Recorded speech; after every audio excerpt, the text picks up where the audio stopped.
Welcome back, everybody. Welcome back to the Phil's Recap and Review. This is for The Walking Dead. The Ones That Lived, Episode 2, Gone. And we're back again to talk about another Walking Dead episode. This feels so real to me. It feels like we're in 2017 talking about The Walking Dead. And this was another episode of The Walking Dead. It was similar to the first episode in a lot of ways. I actually think I might have liked this episode a little bit more because it only took 39 minutes to get the backstory, and then we got 20 minutes of an actual kind of future of what's going on in this episode, what's going on and what our season essentially is going to be. So I liked seeing Michonne's flashback. I thought the scene of them coming back together actually made me feel something. It was good to see both of them together. It was good to see Rick on screen doing his Rick Grimes thing with people. That being said, there was some stupid, and we're going to unpack some stupid. There was a couple things that bothered me here and there, especially when Rick had his opportunity to leave with Michonne and everything had done. And they're like, Michonne's like, let's get out of here. And Rick's like, no, we need to go back. And it's like, they see us. They see us. They didn't see them yet. They were so far away. And then it's like 20 minutes, it seems like, before they run away. And then he doesn't know. I guess what we find out later in the episode is our big reveal at the end is that It was Jadis all the time. Jadis pops up at the end. And this is stuff I guess I don't know because it seems like there's a lot of Fear the Walking Dead and other Walking Dead universe stuff bounced throughout this episode. I think the cruise ship that we saw at one point in time, I believe that's Fear the Walking Dead. Correct me if I'm wrong, chat. And then Jadis, I know, popped up on one of those shows. So there was some stuff in this episode I want to unpack, but I'm not alone, of course. Of course, on this Walking Dead adventure, I'm never alone because I have Joe Dirty Locks and, of course, the Mother Roman chat. So welcome tonight, Joe.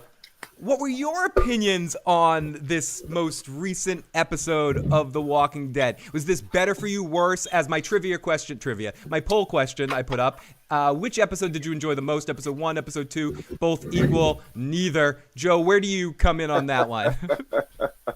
Yeah, you could take a guess. I'm sure you can figure it out pretty quickly. I don't know. I thought you were more positive on last week's episode than I expected you to be.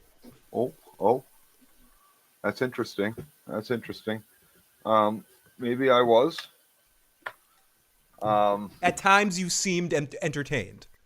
Maybe not thinking it's good, but at times you seem entertained. I'll say the same thing about tonight's episode. I'm not saying this is good. I wasn't entertained at all. I was entertained in the second half of the episode. I liked seeing the alternate perspective of the helicopter thing with the rockets and stuff like that.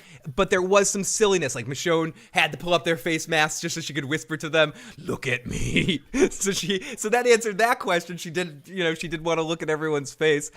Listen,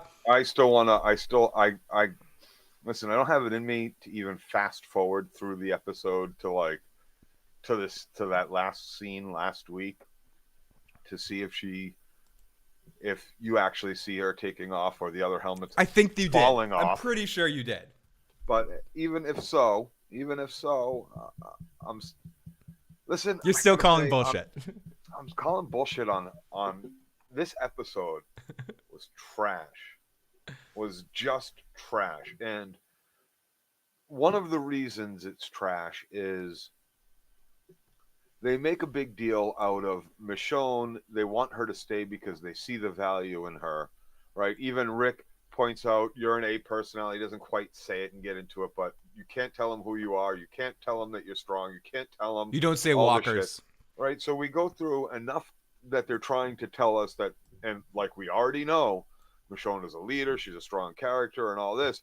But what we also need to remember is she's a fucking moron. She's an absolute fucking moron. A, don't forget she abandoned her kids. And she has no idea if, yes, they're safe, Rick. Don't worry. Right? And two, she hasn't learned a single fucking thing from the outset of the zombie apocalypse. Yeah, sure, we see one of her, jawless walkers at some point. Yeah, she uses them well. But to the point of, why didn't she have them hooked up to her horse right away, or she needs a horse suddenly that she gets thrown off of in the very next scene. Right? That dies then in the very next scene. Have we seen a single horse that it like every time they're out, there's a 50-50 that horse? Why does she need a horse suddenly that she's walked so far? Like, just give me a horse or I won't leave. Why didn't you even go back there? Don't you know what these small groups do to lonely single women, even when they rescue the people that were abandoned and left behind? I thought that. What the fuck, Michonne? See, I thought that scene was. I thought that scene was kind of fun, just from like a dialogue standpoint. Oh no, let's get. It wasn't. It was awful. It was awful because. Give me a horse. Like, of course you can leave. Of course. But wait. Give me a horse. Why don't you just stay? But wait, stay a day. Are you kidding me? And then the guy, he storms past everybody in the room, doesn't notice the person he's bitching that he thought was dead, because Michonne doesn't see through this little guy's fast talking fucking mouth of he abandoned them. He also stole a bunch of people. Let's get into the live chat a little bit and see what people think right now. Let's go. Oh, thank you everyone joining us. Michonne got this whole fucking troop of people killed. We got Girl Nettles. Thank you for popping in, Girl Nettles. John Haymaker. We got Richie said, not watching until I hear if it's worth it. How many walkers you killed, Fill the Issues guy? I killed many walkers. Here for the Curb updates. Richie, loving Curb so far. Rest in peace, the wonderful Richard Lewis. I'll be doing the Curb series finale. Are you disgruntled? I'm disgruntled. Great to see Jay. Richie says they ruined it with poor writing and low budgets. The bell cannot be unrung. Richie says, I stopped caring about the characters in The Walking Dead. Okay. Who gives a fuck? Okay. Stop right there with that comment. The bell cannot be unrung. They ruined it with poor writing and poor production and poor absolutely fucking everything. And then the revelation that comes out, I read an article earlier tonight before I watched the episode. I happened to be spinning through fucking Google, and there's the fucking Gimple's name. Gimple apologizes. Well, what is Gimple apologizing for? So I read the article. Gimple apologizes because hurt people hurt, apparently. Robert Kirkman hurt Scott Gimple so bad that he killed Glenn. Oh, that's why I killed Glenn? That's why he killed Glenn. And so we all suffered. That's some Dan and Dave shit. He apologizes to all the fans who stopped watching because of that. What about the fans who didn't stop watching? You don't apologize to them. Why aren't you apologizing to us? Joe, I'm still watching, and I'm still disappointed with almost every fucking decision you have made since. You know what? Robert Kirkman hurt you. Robert Kirkman didn't hurt you bad enough. Robert Kirkman should have put you in a fucking industry fucking grave. Put him in a body bag, Johnny. He should have fucking got on the phone with absolutely everybody, said, don't fucking hire this criminal fucking minded piece of shit that ruined some classic fucking material. Joe, are you talking about Gimple? Classic material, but still. Are you talking about Gimple or Dan and Dave? You started talking about Dan and Dave there for a second. Okay. Dude, take your fucking pick. Flip it. Both sides of the same fucking rigged fucking coin, dude. So let's continue with the live chat and catch up here.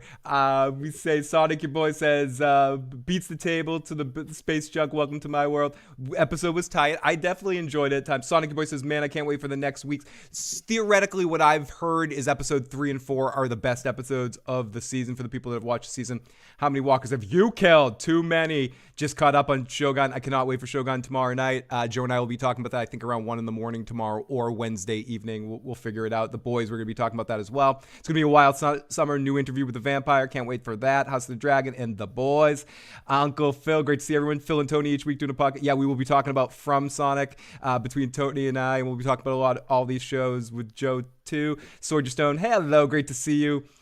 Just when you think this writing can't get any worse, this show is almost as bad as Fear the Walking Dead, says Sword.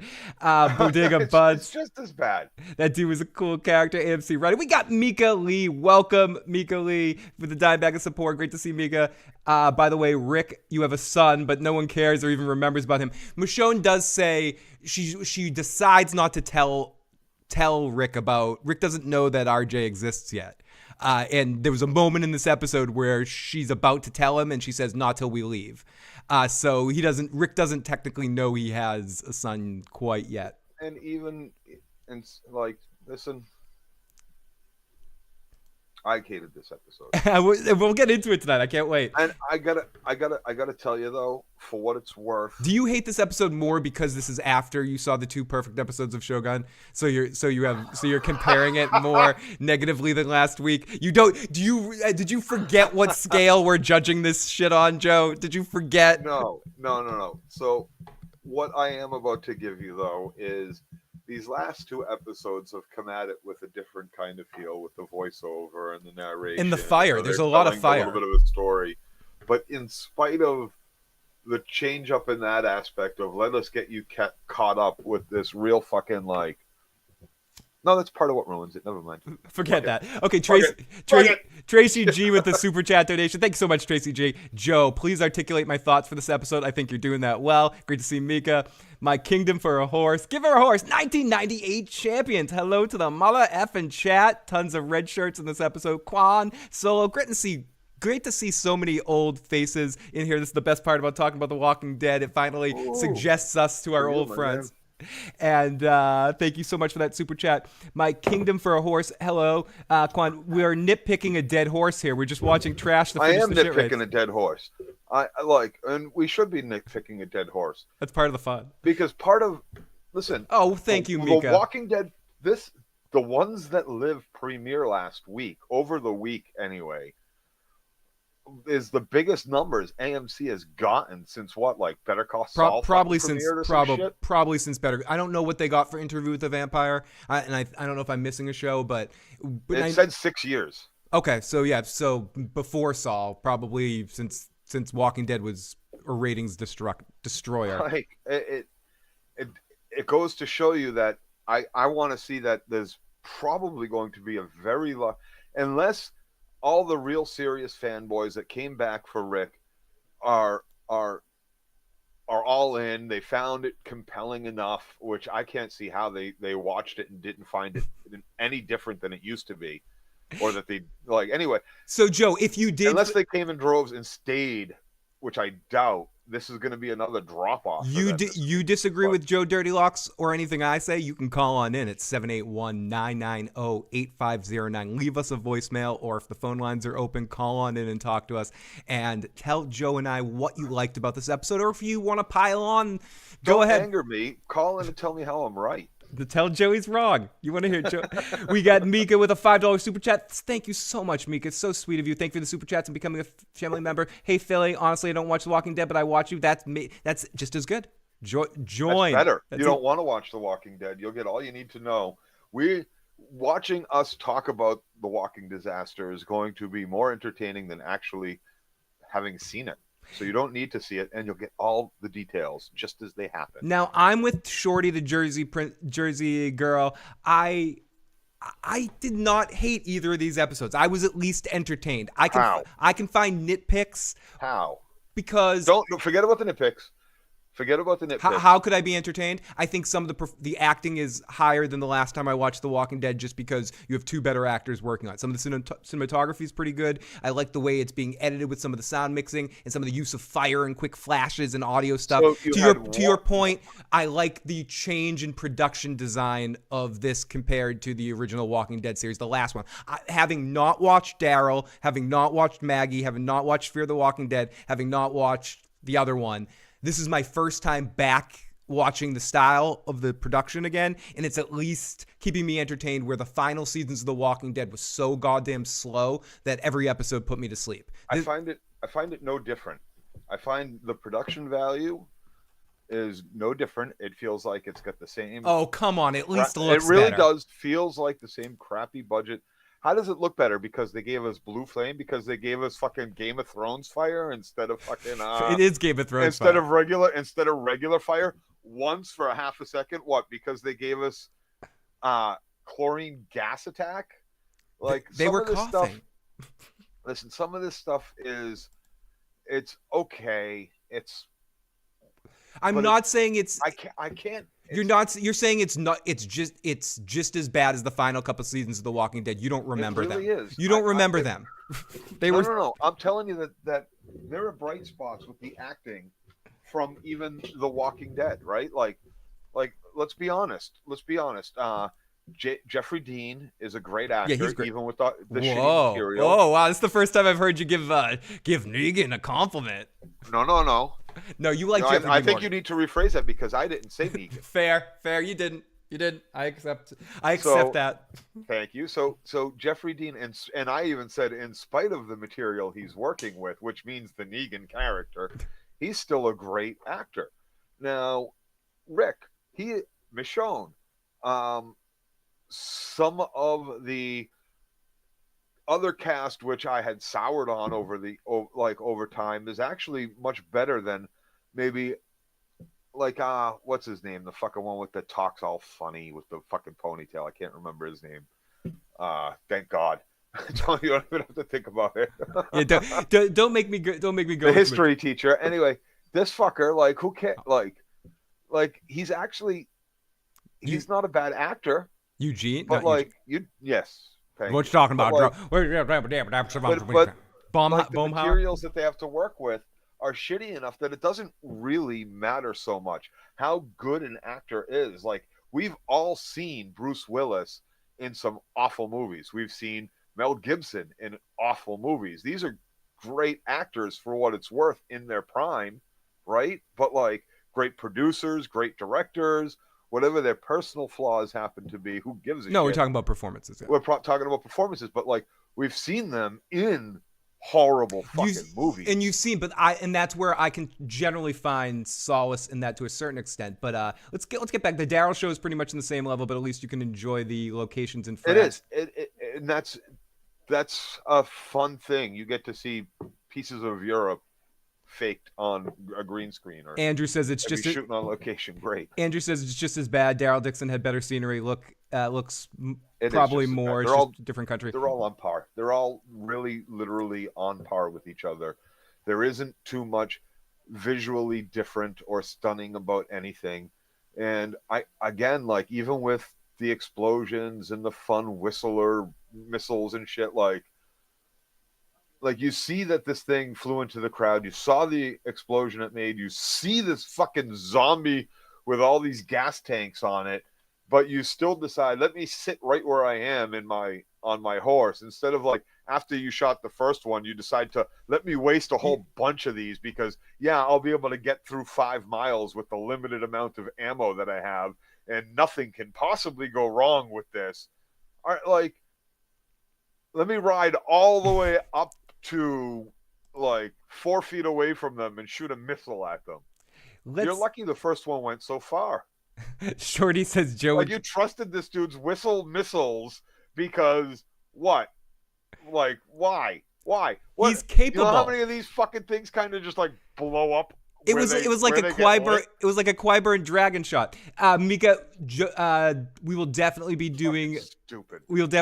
Jody and I will definitely be doing some From stuff soon. Shorty says it was a fucking comedy, dude. Shorty says Joe would complain in heaven. Joe would not complain in heaven because heaven wouldn't have any of this bullshit. Nola boy, great to see you, Nola boy. Thank you. Thank you for joining us. Thank you for everyone joining us tonight. You guys are amazing. Hey, listen, I'm fine Bodega with Buds, being in a B-movie heaven as long as there's plenty of titties. And right? then Tracy G, thank you so much for another super chat. I don't know if this was a comedy or drama. Michonne was too happy with Stranger Danger, Tyrion in particular, why they keep stealing from Game of Thrones the last one. There was a lot of that going on. There was different moments that seemed like stolen from either Game of Thrones or The Last of Us in this episode, but that's there was so many, dude. This was awful. This was awful. Jen Hack, I love you, Jen Hack. I can't say how awful these last 2 episodes. For an opener, like, I'm gonna count the last 2 episodes. Remember how we watched the first 2 of Shogun and we were like, "See, you're doing it again. You're comparing this to Shogun." Again, I'm gonna actually do the same thing we did. I'm not comparing the 2. Don't compare it to Shogun. That's unfair. They should have aired both of these episodes back to back. I agree with you. Edited them together. I agree and with told you. Their story side they by should have and made it a 2-hour. Joe, I don't want to play too much. We should be the writers on AMC, but I agree. I think it should have been a 2-hour premiere or even an hour and a half premiere, and then you cut out those dream sequences and you put the Michonne stuff from this episode in those dream sequences and extend it just a little bit, cut back on the Rick stuff just a little bit, and just merge these 2 episodes into one. In fact, if I took both of these and I think I could edit one better episode out of these 2 episodes. If you took your time and you did it right, Phil, and especially if you had access to whatever the shit was that ended up on the fucking cutting room floors. I'm sure there's some good scenes. Guaranteed. I'm sure there's some good scenes because there was some good acting. Again, this is one of the things that I enjoyed about this episode. The reunion scene between Rick and Michonne felt genuine. It felt like a good moment between 2 characters, and I felt the weight of the 2 of them. Then we got into stupidity once Rick backed up and said, "Listen, we can't run away right now, even though I've tried to run away several fucking times, and you need to change your name, and the helicopter's coming. Wait, it's still coming. Wait, I have time to pile all this stuff up, put you in gunfight. I don't know why in God's green earth it is flying so low, but lucky we are. Let me shoot at this moving target that's coming straight at us that I have never shot at like some." Don't worry, I practiced on wombats. And I agree. Honestly, I agree with what Shorty's saying. This feels like, and I was thinking this last week, and I'm not sure if I said it. It feels like this was supposed to be a 2.5 hour movie that they got extended to 6 episodes. Like I can feel this. I'm not going to say it till I see the end of this, but I feel like this would have made a better movie. It feels extended. You, I might not be able to edit this together. But I'll tell you what, I could direct an editor to make this better. And I would be happy to do that for AMC after sitting in the writer's room so that you don't write trash that I have to edit to make so much fucking better. Like, I am willing to put in the work on your behalf. Just fucking buy me a plane ticket and fly me down there, and I will crack some fucking skulls. I'll knife to the back of the head these fucking writers and these goddamn fucking showrunners, AMC. All you have to do at the head office is make the call, get Phil and I down there, and we can put these people in fucking line. Make Scott Gimple start putting out some fucking work that actually looks and feels and sounds and makes sense and is coherent to an audience that isn't like filled with these fucking horrible television tropes. Why do I think people fucking hurt people? I'm gonna come down there and show you what hurt people do. I'm just kidding. I don't condone violence. Why is this seeming like this season is gonna end with us? You're on television. This season seems like it's gonna end with us calling AMC no again. Real threats. Sonic, your boy says, Joe. I think this is a joke question. How's this compared to The Last of Us? Phil, I might suspect that they had a movie in mind and they did the 6 episodes. Absolutely, Gen Hack. Bring back Raised by the Wolves. People say just resurrect Raised by the Wolves. Says Quan. It should have been a movie. Medieval times with The Walking Dead. Oltorf, great to see you. Oltorf, haven't watched the episode yet. Don't care. Happy to be here with you guys. And that's what we really feel like. We don't even care. We appreciate the people that watch the episode. But I'm going to recap it in a second here. All we care about is that you're joining us here tonight. And if you're joining us and you're enjoying this nonsense, please hit the like button, share this out, and make sure you're subscribed for all this silly fun. Shorty asks, what I don't understand isn't Jadis going to see Michonne? She knows it. She says in that final scene, I know Michonne's here. I'll keep my mouth shut about it because they have some previous deal in place of some sort, which is why, to answer my stupid question, which is why Rick didn't run in that moment. It wasn't, because I'm thinking in that moment, the dude is the one they have some sort of fucking deal. Rick, killer. I mean, that's where this is heading, right? Stuff her in your shoebox. Fucking lock your room up. Wouldn't you say that's where this is heading? Grab a fucking helicopter and just go. Fucking grab a couple parachutes, jump out of the fucking helicopter, send it into the Atlantic, swim back to shore. Whatever the fuck you have to do, like get the fuck out of there. What the fuck? I mean, it does seem like that's the direction that this is gonna go. But like, can't we even try, Phil? When is John Locke? What? I forget his name, but when is that guy going to become a factor in this? Is our main antagonist of this series going to be Jadis, or is it going to be General John Locke? Well, General John Locke is going to promote Rick. Right, because the other dude died. Rick is going to be his number 2. Right? Listen, Michonne needs to kill. Previews from next week. Look cool. Michonne, looks fun. Kill that woman, chop her the fuck up, whatever. Rick, throw a fucking, knife to the back of General's head, grab a chopper, and go the fuck home. Nonfiction says I couldn't be like less interested. I'm almost like, don't say it. I understand Rick deciding this is the only thing I can do to save especially if my Jadis family. especially if Jadis has something on him. Right, and he blows up the bridge, right? I understand that. I still, to this day, after Daryl taking 5 years to do nothing but search for Rick, right? And him being in Philly, in and about Philly the whole time, which is only, a couple 100 miles away. And this place is in and out of contact and flying helicopters all over the place. We've seen 2 in 2 years. Are you fucking kidding me? Like, nobody knows about the secret fucking helicopter base and all this shit flying in and out of fucking Philly? Like, what the fuck? None of this shit makes any sense. Suddenly there's 200,000 fucking people, maybe 100,000 in the Philly fucking area, but it's shh, nobody knows. See all those... Nobody can see the fucking lights from the city at night within 100 miles with no other fucking lights on the continent.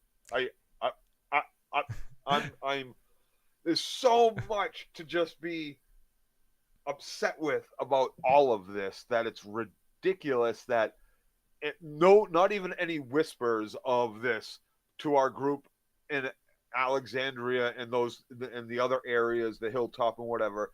Not even a whisper of the CRM because every community's been killed or wiped out. Or I mean, whatever. we've seen hints of the CRM throughout the series. We've seen them pop up. No. They saw the helicopter before. Twice, 3 times, yeah. Whatever. Like, it's hard to believe you don't see more small aircraft. Honestly, honest to goodness, with all the small aircraft, there's like 3-4 airfields around us, Phil.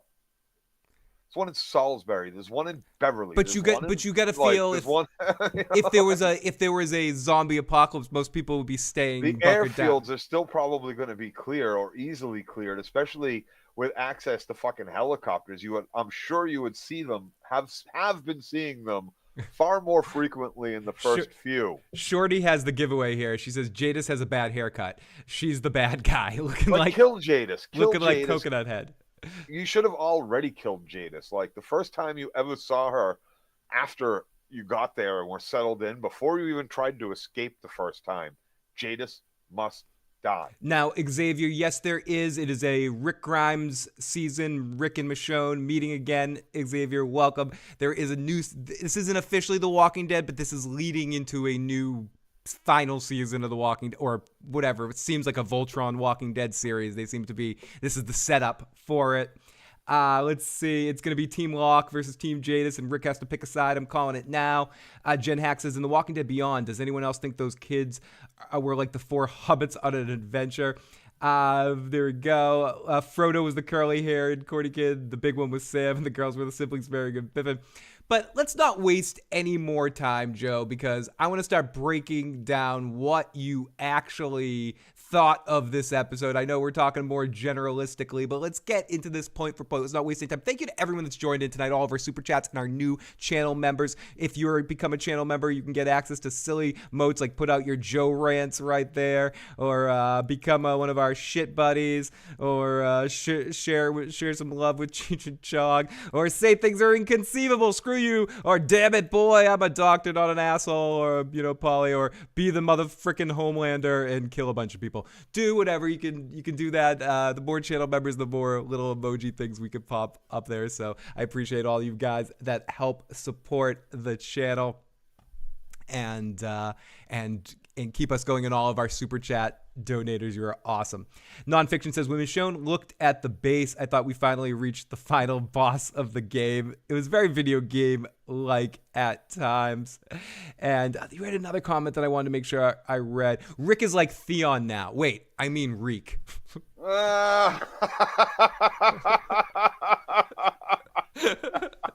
Yet another. Come on, of course he is. Like, only he had to cut it off himself instead. Like, I love your Vito Corleone cat moments in the podcast show. Pistacia, She doesn't want to be put down. She wants to stay right there. If she could, she would. She's like, yeah, actually, Daddy. She's still right there. She doesn't want to go anywhere, my little fluffy britches. Yeah, inconceivable. Okay, so let's get into this. Right? Did you count the amount of helicopters they had? There was a lot. And the amount of unlimited fucking fuel they've had to be flying these things around and keep engines running on the fucking ground there. They're like, Are you kidding me? Cersei with what? the wildfire. They got, what? And here we got Luna. It's been how many fucking years? Okay, yeah, there's a lot of people, so sure, they might be able to refine what's left in the gas pipes or had been left over if, like, just absolutely fucking Joe, ridiculous. Can you read that? Can you read our most recent super chat? Do you see it? Something about fall off? No, Luna says, sorry, joining late. I hoped episode 1 was a one-off, but no, yeah, right? Yes, it has fallen off. Right off a fucking dumpster. Thank you so much, Luna. Toast to you. And I thought you would appreciate Luna's super chat. John Haymaker says, Joe is like Dr. Evil and Mr. Bigglesworth. That is that they're gonna cosplay that on our next Halloween production. So let's get into this, Joe. I'm not gonna run around here, but wait. Why are you running around? Because it's the recap. Okay, I'm not in the mood for that nonsense. Tomorrow night with Shogun, I might be jumping around at 1 a.m. Well, dude, Shogun, I can't wait for. Yeah, we're doing it tomorrow night. Tomorrow night at about 1 a.m. after the episode airs. If for whatever reason we don't do it tomorrow night, we'll be doing it on Wednesday. But most likely we'll be doing it tomorrow night, and it'll be a lot easier, quick-wise, because we're talking about 1 episode instead of 2 episodes. So we will be on tomorrow night after the episode drops at midnight Eastern Standard Time, like right after. It's a competitive field. Everyone's talking about Shogun, so we want to make sure we get on it early in the evening, right after it airs. Whatever they have to say is not going to be as interesting as what we have to say. And I'll tell you this, because let's not go too far down. No. I'm not talking about anyone in specific. No, I mean, let's not talk about Shogun too much. We'll save it for tomorrow. I'm talking about why you're going to get a better show here with us than why you're going to get it with anyone else. And that's because, in spite of what I may think about, everybody knew I was waiting. I was sitting on the edge of my fucking seat. Someone brought up earlier tonight, The Last of Us. Everybody knew this was a material that I couldn't wait for. Just like Shogun. Yeah, Shogun has got me still on the edge of my seat, has still got me super interested, has not failed to meet my expectations. But the one thing you will get for sure from us and from our show is the truth about what I see. The truth. About what I feel. Now, about what my takes, Phil's takes, what he sees. There isn't just smoke up your ass to get you to keep watching. Like, you don't like what we have to say, you don't like what we have to say, but at least we're telling you what anyways, we feel, make sure you tune in for us talking about Shogun tomorrow night. Yes. Quan says, cheers, Joe, what you drinking? And I watch The Sopranos or different shows. I'm going to say Uncle Jack, Joe is drinking.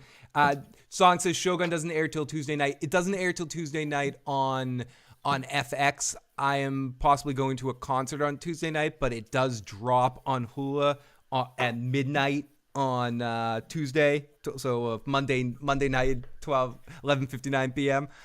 So we're gonna watch it right at midnight and then talk about it right afterwards, because I can't do it on Tuesday this week. Most times we'll probably do it either right after it drops on Hulu or airs after FX on Tuesdays. But this Tuesday is just weird because I'll be going to a show in Check Boston. It out, Shorty Womp Womp, Sweetest Jersey Girl. It's Shogun. It's on FX and Hulu.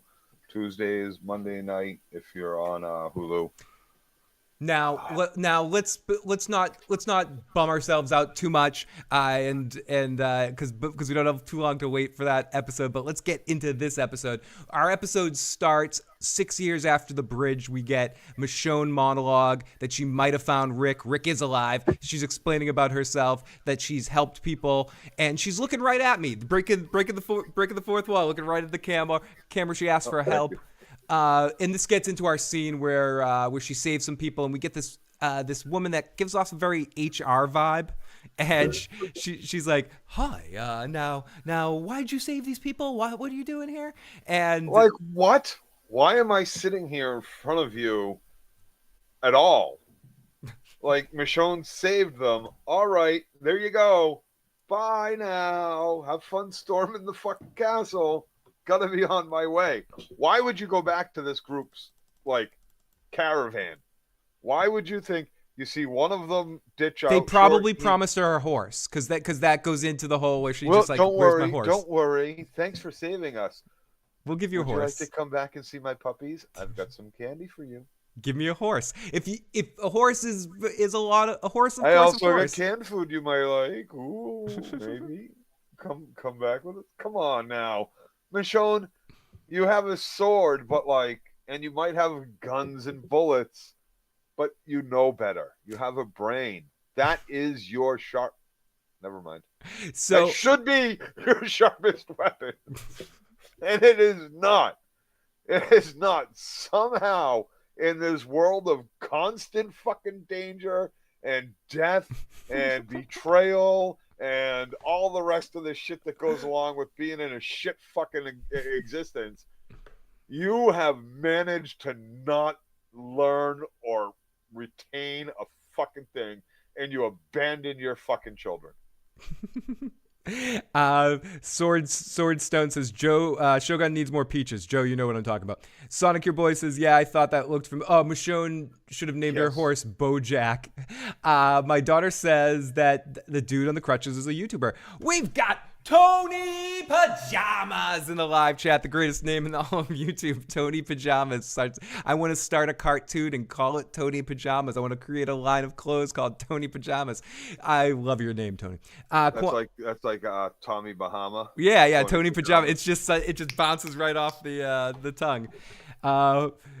A horse is a horse, of course. So we get this Mr. Ed scene. She's begging for the horse. Either that or I want to be a fucking mafia hitman that goes by, yo, I'm Tony Pajamas. It's exactly. It could be like a voice of that show on Entourage that like Johnny Bananas. It could be a Johnny Bananas character, like Tony Pajamas pops up on Johnny Bananas. So it's like a somebody does that. But anyways, I was gonna say Andrew Dice Clay does the voice. Yo, hey, I'm Tony Pajamas. Hey, what you talking about? You know. So anyways, so here we also find out about this very, very dangerous Joe.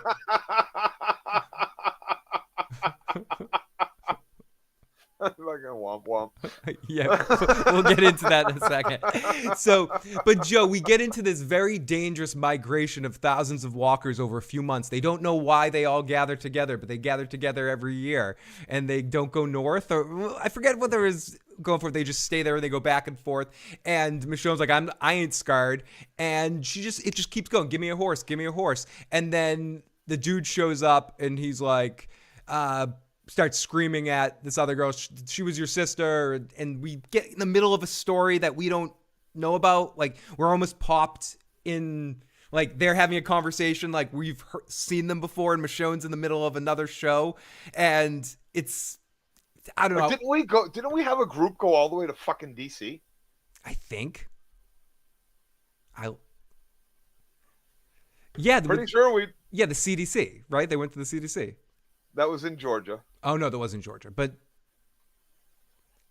yeah, didn't they go to DC at some point? Yeah. And write a Tony Pajama song. I'll work on it. Let me think about that. I might have some time on my hands. Not to mention fuckhead and what's her name get all the way up to fucking New York. Daryl got all the way to Maine. What's her name followed Daryl all the way to fucking Maine. Carol, yeah. I want to ask spoilers from the Daryl series. Does Carol go to France to get him? I don't know. I don't know what happened after he doesn't get on the boat to go home and we see the Carol thing. I don't know if that's where the season ended or that's where for some reason my did she get in touch with him somehow? Like send him a boat or some shit? Like no, she is. I don't care. We Spoil just it see for a me. teaser of her hut on his trail, looking for him because she like someone was riding his bike. Yeah, So Sword, I was wrong. CDC, wasn't that in Atlanta? Yeah, it was. yes, that was Atlanta. I was Yeah. wrong. But Nonfiction says when she's on when road. I think when they're looking for Eugene's radio girl, they go to DC. Oh, Abraham was the original lead to the group up to DC. Yes, thank you, Luna. I forgot about I forget about Abraham. He's one of my favorite characters. But he gets murdered by Negan, along with Glenn, because so season Gimple's fucking ass got fucking hurt. So season 2 of Daryl is going to be Carol going to get him, and then them coming back, having an adventure, and then coming back to rejoin. I really, dude. I'm sorry. I know I've mentioned it now like 3 times already. This will be the 4th. But that shit that I just read about Gimple fucking doing that really burns me. It really fucking burns me.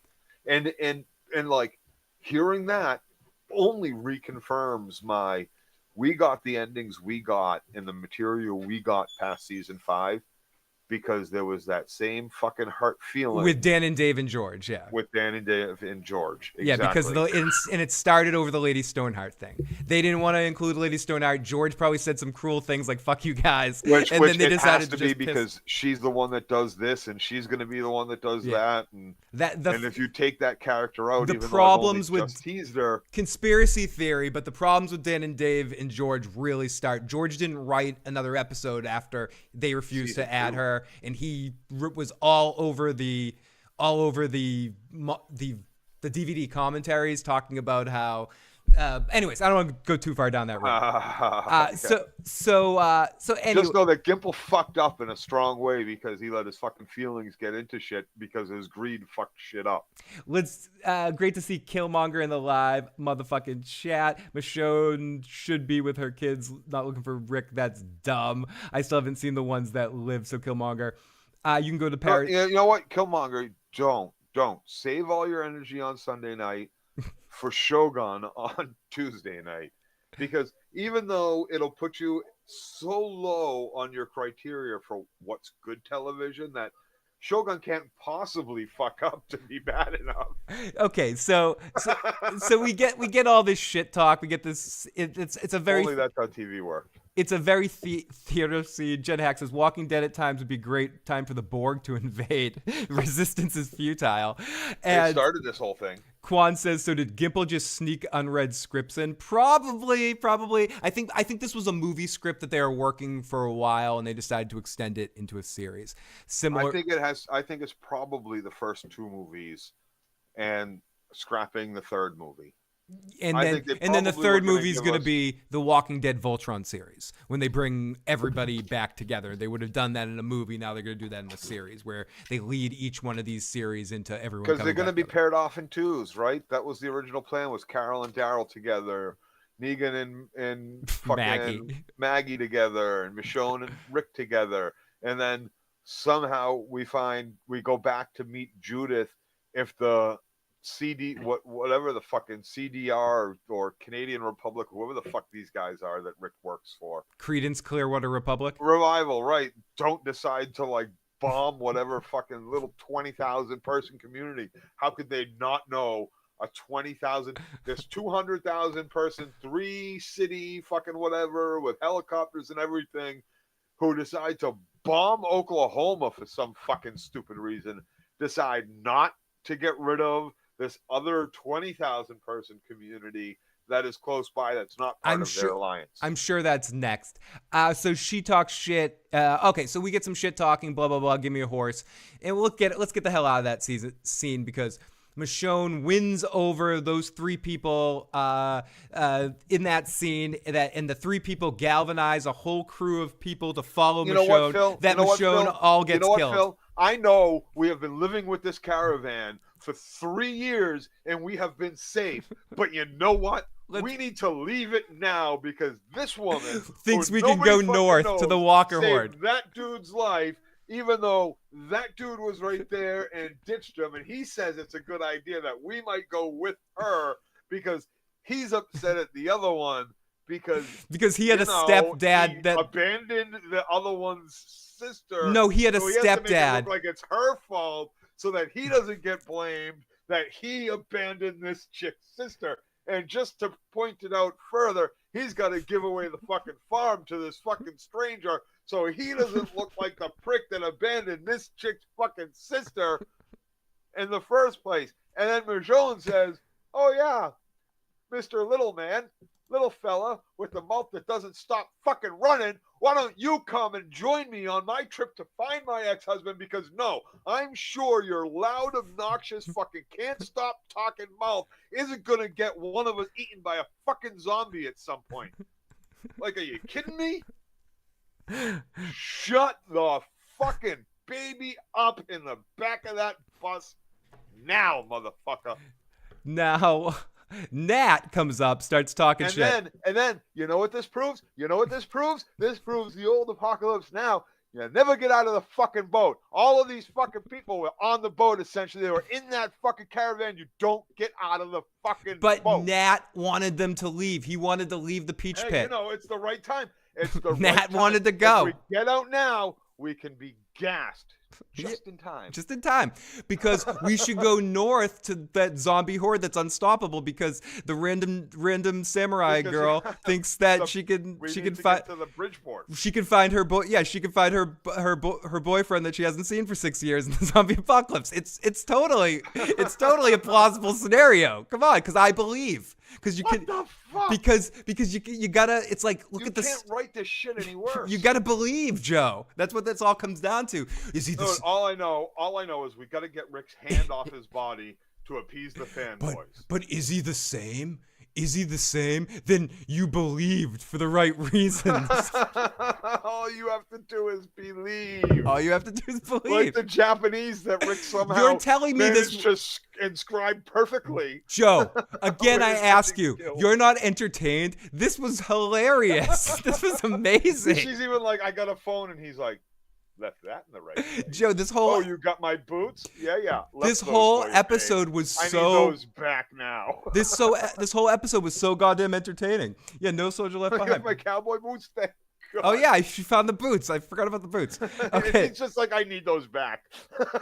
So he says give her the damn horse so she can bounce. Why does she need to come with us? Why not run, hide in a bush, bury yourself in leaves? I'll say I killed the little fucking man that chopped you all up. So I'll come find you. I know the area you're in. Get the fuck out. Go back. I'm trying. So then they finally do get her a horse so she can bounce, but they talk her into spending the night and giving her info for her trip. She says, sure guys, I'll stay. I'm leaving at dawn. Dude gets her a bed and is excited, and it's a funny scene. We get a little funny scene. Good shot of her with her armor and the horse as she's heading out with the group. They ask her about Rick, and Nat is one of our main character here in the situation. We're stupid or we're afraid or some shit talk about some different ways the group leaves, and they're good folks. So Nat gives her a notebook gives her a notebook to write. She's trying to talk to Judith. You may not be able to talk to them now, but here's a journal. It's a journal, you can write it for later, because that's what your man's been doing this whole time. Exactly. He knows. And Nat's like, I'm being nice, but this is a suicide mission up north. So he basically admits that he stole all of these people to go with her, but he really believes that this is a suicide mission, that he's sent all these people to die with them because of the Walker armies up north. So we see Michonne hacking and getting through. And here we go, Joe. We see our major wild, crazy horde. Well, she got the armor. Right, I said she was armed up. She goes through and they follow her. So she tailor-made, nothing but the best for our guests. So she gets. We don't need the supplies ourselves. Don't worry, we're going to pull an all-nighter, folks. Excuse me, I just realized that my husband almost died last night. Like, maybe want to spend some quality time with him. He's injured. Don't worry, we'll make the stranger some armor. It's the least we can. And we find out later that the couple's pregnant, and they decide to leave the safety of the caravan too. And Michonne's like, "Well, you idiots, go back!" Like, what are you thinking? And Jen Hack says Michonne has a foot fetish. She really liked them boots. Right? She's still carrying the fucking boots. Oh, the boots. She cared about them boots. He left them behind, not as a part of the message, but because you can only walk so far in a pair of boots. Just so far. Okay, so she's hacking and sticking away, and then we get the wild, crazy horde. This is probably the biggest horde we've ever seen. The Whisper situation seems similar, that we saw lots of zombies, but this was pretty impressive. This was a moment where I know a lot of this is just. It looked good. It looked good, right? It looked good to me. It looked good. I got to tell you, when she comes over that hill and she sees this 5 mile wide. Joe, can I say it before you go? It looked good, but it was copying Game of Thrones. It looked like Jon Snow when he's facing off against the whole army, like the Battle of the Bastard Jon Snow kind of moment. But anyways, of course it does, and it's not like we haven't seen this scene, and we've seen large horde scenes. So the best I can say in this was one of the better ones, and many other things. But I can say it looked good. It holds up with the genre of what a horde might look like and all that. But what doesn't play well is let me ride up to them. And then what doesn't play well further is, even though I've been knocked off my horse and I might be injured a little bit, I'm content to fight my way to death instead of just walking, not running, but walking a little bit faster. Joe, let's set this up for people that weren't watching it. So she gets out a rocket launcher. She fires the rocket launcher, leading she does the first thing smart. She fires the rocket launcher over to another side, far away, and it's directly in front of her. No, the first one's far away. It looks like she tried to shoot it in the trajectory of what they showed with their CGI.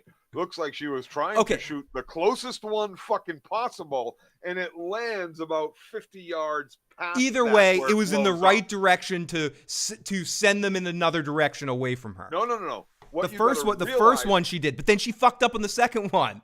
Can I tell you? No. I don't even think she got the second one off. No, she did. It misfired or something. The second one, the dude and just blew up that was next to her, so she never got the second one off. I didn't think. But either way, we see that these whistler things are kind of designed. Oh yeah, the one walker walks towards her and fires her and heads through, because the first we see them last week. It goes through the fucking helicopter. It goes through the helicopter and plants itself into the guy who's wearing armor himself, like probably a bulletproof vest because he's so up high in command, right? And if they are available, he's wearing one, no fucking doubt. And so it lands in his chest. And when we see the helicopter actually blow up in this episode, we see that the explosion that happens, which means it's almost like a drill charge, and that it popped out the other side of him, the charge, because the tail of the fucking helicopter is what blew the fuck off and caused them to go down.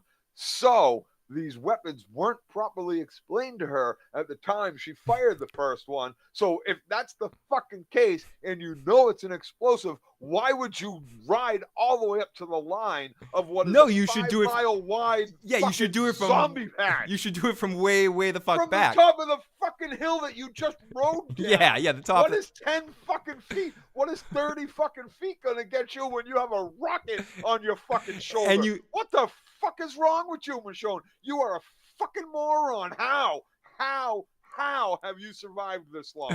She had the higher ground. And you abandoned your children. So she gets out the rocket launcher, she fires it, and you're right, Joe, as someone else said, she didn't shoot a second shot. She goes for another shot. She sees one walker walking towards her, and she fires, and the head blows off and knocks her off her horse. And she's in walking towards her, and she gets out the sword, and then she goes all Jon Snow.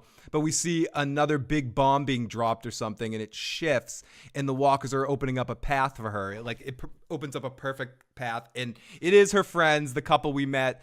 They're gonna get some beers, and Nat's there to save the day. She did have the higher ground. She gave it up. John Haymaker says this show's storyline is driven by people who make stupid choices. Who put the gasoline cans on the walkers? The production team. I think they did. Right? Like he was just a soldier sent out to go get gas in cars somewhere and didn't make it apparently. But how long has he been dead for? How long has he been in this horde for? The beating sun of summer's gone. Nothing. Yeah. Didn't melt these canisters or The weathering hasn't made it so that these canisters, anytime he bumped into another fucking zombie, didn't fucking completely Joe, crack from like exposure. Have you ever seen plastic that's been exposed to the fucking sun for a long time? It doesn't really hold up well. Eventually it becomes mush and stuff like that. Oh, Sword of Stone has a fair point to your Michonne with her kids. To be fair, her kids are kind of annoying.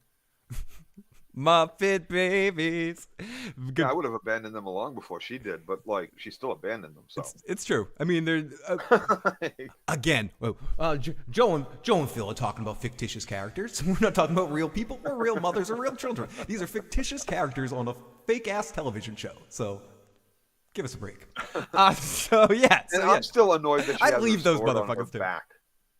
So, anyways, they all have a small dinner, and Nat has some chemicals that he has ideas about blowing stuff up and making the right weapon, and they thank her for waking them. You know how hard it is to sheathe a super sharp fucking katana on your fucking back? It's not easy. And I know they gave her a small. I know in some video katana. games I need a certain high dexterity rating even to hold a katana. Like, first off, most katanas are like 3 feet fucking long, and it makes it kind of hard to pull out of a sheath on your back. It really fucking bugs me that it's back there.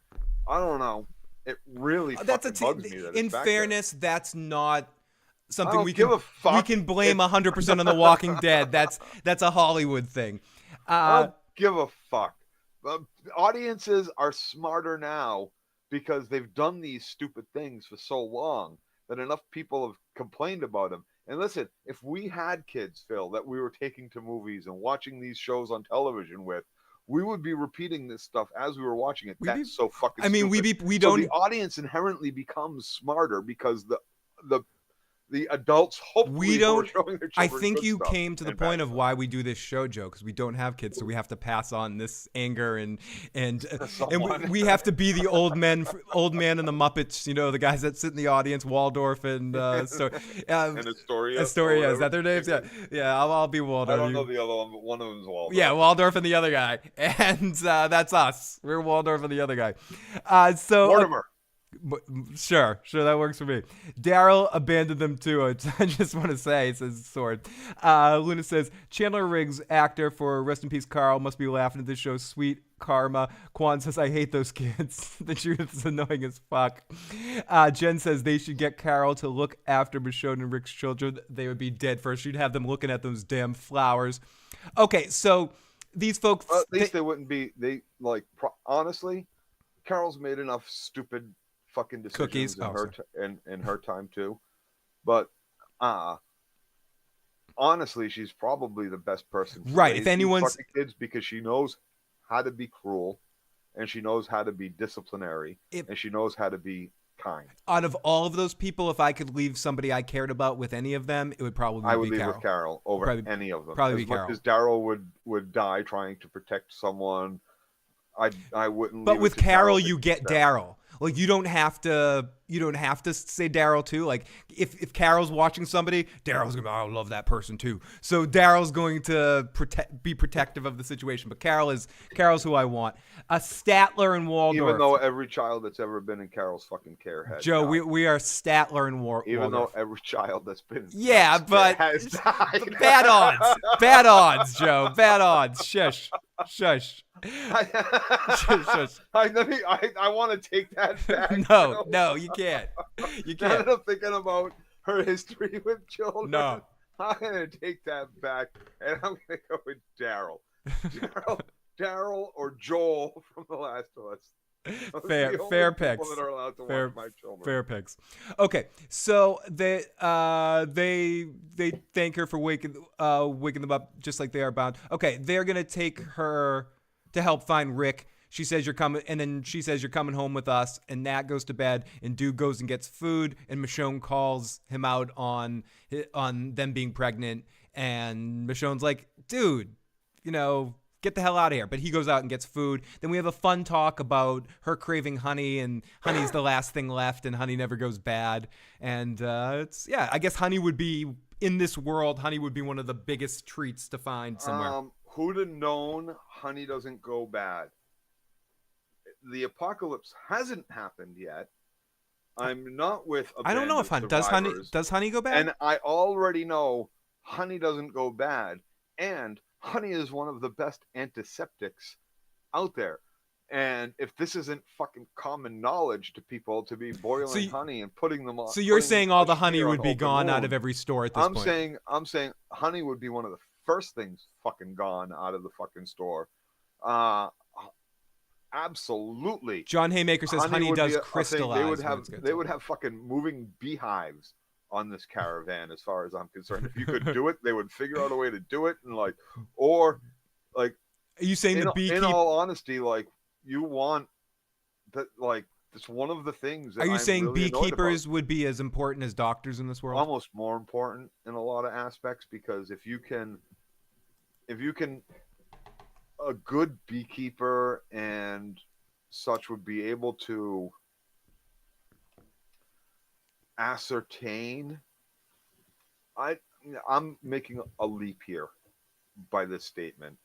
Do it. But I would imagine that a really good beekeeper would be able to ascertain which direction his bees are flying to and coming back from most of the time, even though they fly in and they circle around and they do all sorts of weird shit.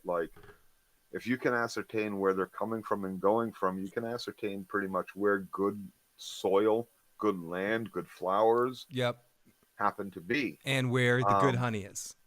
And not necessarily you have the bees, you have the honey. Yeah. So, but it is, garlic would be big too. As Quan says, there's certain crops that you would need to be growing that have maybe little to do with nutrition and food, but as people who have knowledge or access to, libraries without having to return the fucking books. Sonic says, good thing that oxygen tanks were plenty though. They always seem right, to have seriously, she came back with a couple oxygen tanks. Good thing they were oxygen tanks, and those were big tanks. Yeah, filled up. What the fuck? Filled up. I got some in my basement too. Sugarcane tobaccos would be great cash products. Is the good thing. And I'm sorry, but how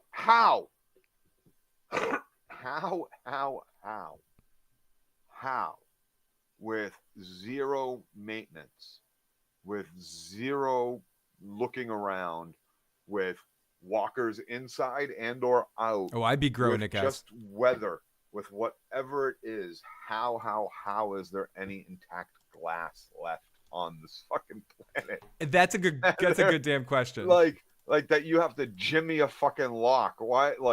You're jimmying a lock while you're dying of chlorine poison, instead of just smashing a window and falling over the fucking broken glass. Luna asks, does that go for The Last of Us as well? And yeah, I guess any apocalypse type situation. So she cries. They talk. They crave honey. They cry. Michonne's like, go home. 13 years into it. And we great to see Anna. I haven't seen Anna Banana in a while in the live chat with that cute, amazing pup of hers. Look at that picture. So sweet. Great to see Anna. I've never eaten her pastry food and that stuff, but I've seen it and it's delicious. Great to have you in the live chat, my friend. Oh, you're welcome for the birthday wishes. Huge hug, my friend. Okay, so we see the friend crew rolling in. Nat only likes this small group of people, but a bunch of folks came, as I was talking about earlier. I got confused earlier and thought we were this far, but a whole group comes with them, follows Nat. And Nat's like, yeah, I don't like all of them, but they gained some points on me. Michonne asks about Mom and the loser-ass dad, lots of bullies, and he started to fire bombs and shit as a kid, but his stepdad and him became close, and he sort of turned his danger of into blowing things up to build a bunch of useful shit, and no, he's still a fucking pyro. Yeah, but his stepdad turned his pyro stuff for good rather than evil. Bullshit. I mean, that's what the scene was trying to tell us, Joe. That was the theme of the scene. He's a good pyro. He doesn't want to watch the world burn or people burn, just something. Exactly. Some and he's doing the football team. And he's doing the pyro thing, he's playing with the Zippo and stuff like that, over and over through the episode. And Michonne steals that later in the episode. But they're all rolling through, heading towards where they're supposedly going to find Rick. And here we go, Joe. We see a helicopter coming, and it fires on them. That's them. And it's the yellow gas. Oh, no. Yep. And so this is just Michonne's group. This isn't the great caravan, right? So Michonne got all of these fucking people killed. Yeah, this is the group that. And why were they? They were on their way there. This helicopter was loaded with chlorine gas bombs, which are obviously looked cool. You know, they look cool, but from the visual and the television standpoint, it looked cool. Still expensive or labor intensive, or I don't know, but somehow hard to produce in the zombie apocalypse. But even if not, even if you got a lot of pool chlorine, we have a chlorine chemical factory. There's a pool place, vats of it, right? Okay, great, and we got access to. We can make thousands and thousands of these bombs. Wonderful. The chopper is out just flying around looking for small bands of what? 7 people, 8 people to drop those on, because those aren't going to do good against your zombies who don't need to breathe.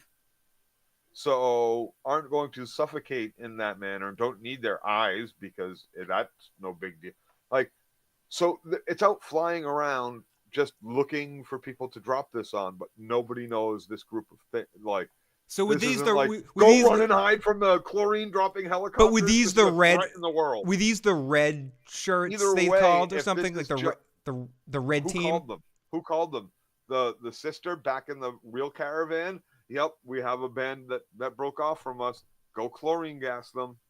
Yeah, that's a good question. Is that what just happened? Or do they just spot random people and decide to chlorine gas them? And if that's the case, then why isn't there this big like all points bulletin from every fucking survivor that's ever walked near anywhere the East Coast? Watch out for the helicopters dropping chlorine. Because maybe Michonne and Nat are the only two people to survive. None of this makes any fucking sense. None of this makes any fucking sense, because this obviously, if we're looking out our helicopter window from above, we don't have to come straight through in an attack formation because nobody's shooting at us. We can actually maybe hover above them for a second, determine that it's 7 to 12 fucking people, and this isn't the 100 or 200 or mile-long caravan of survivors that we were sent out to fucking chlorine gas. So let me get... Either way, none of this scene makes any fucking sense. But it does... And when she gets back,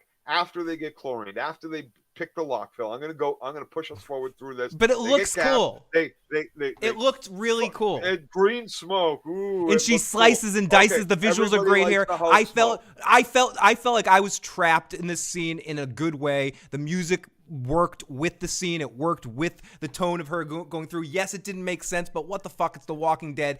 It looked really cool, and I felt in the moment with Michonne. I like this. I actually really like this scene. I thought it was visually effective. So I felt like I was burning too, because I couldn't fucking believe I was seeing this. My eyes were burning as well. I was having a hard time breathing because, once again, what I saw on The Walking Dead was absolutely gave you a heart attack. Stupid. It gave you a heart attack. And I can't believe it. So they stumble through the fucking gas. Everybody's dying. Somehow one of them. You're giving them too much credit. And they get into they pick the lock and get into the store.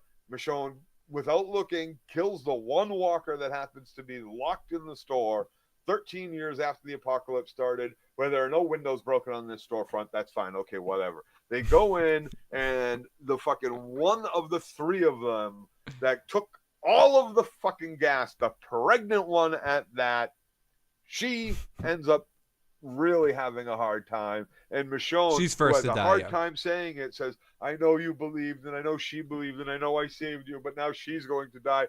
Oh, make sure you tie her up. Gets back from lugging oxygen tanks. Oh, you're zipping ahead. Okay, I'm going with you. Keep going. Filled, and somehow she spotted them before the chlorine went off. Was able to find her way back. She used her spider sense. More chlorine gas that might still be lingering out there somehow, and gets back just in time to have seen. Oh, I didn't make it just in time, and okay.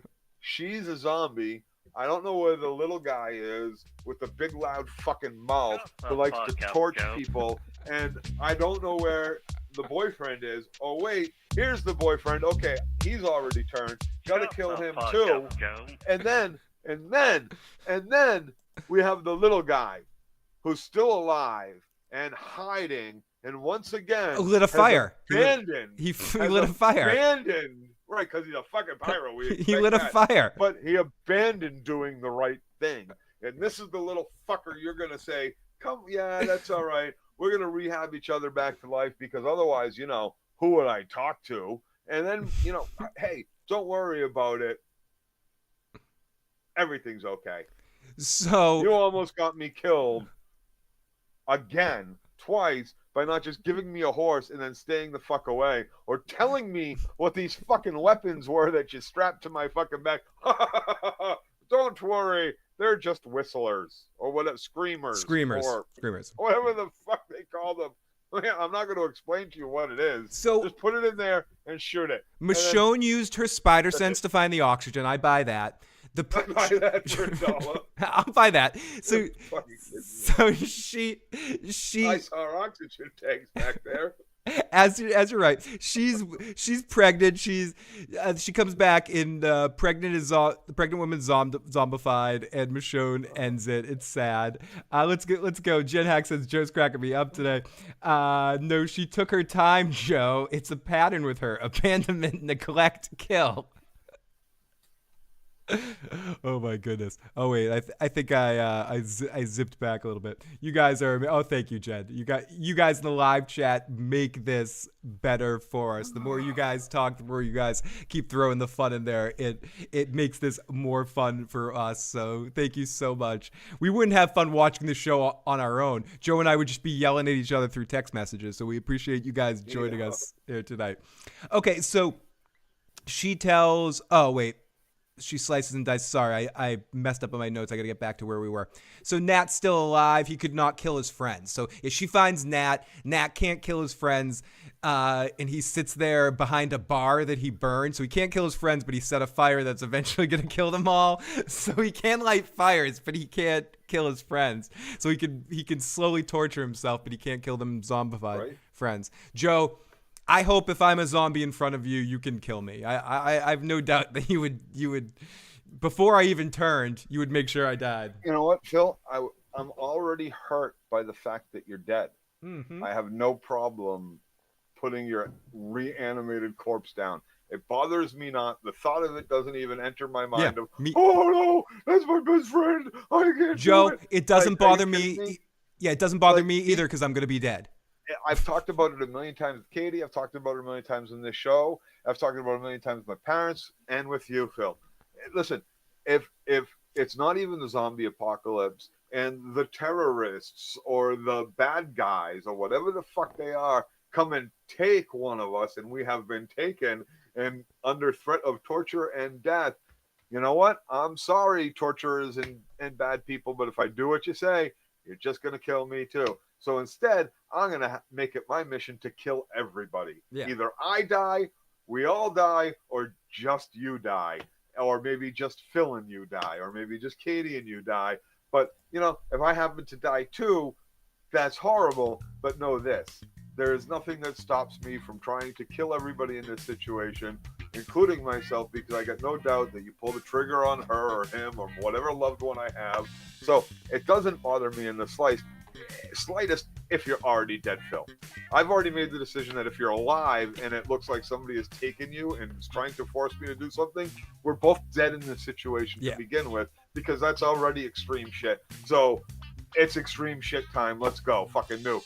Let's do it. I will blow up the entire fucking eastern seaboard just because I'm already looking at my own death. Fuck everybody else. It's that's time. That's the way it goes. It's that time. It's that time. To fucking rock and roll. And thank you so much to Jen Hack for gifting a membership. Jen, that is amazing, and that's so cool that they let you do that.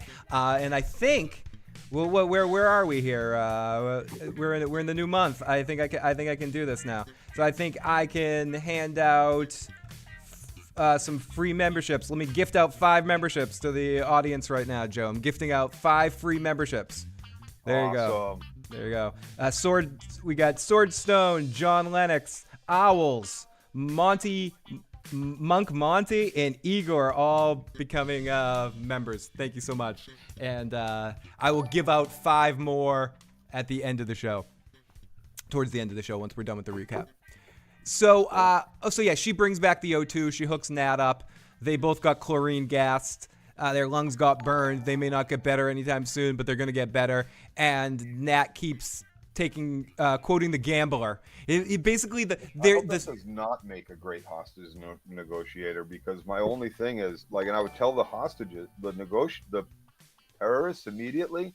I should say not, because the first thing out of my mouth is, this ends 2 ways. You let them go and you go to jail, or we come in and everybody fucking dies. You talked about it. That's it. You talked about him earlier, but it's you be like Mel Gibson in the movie Ransom.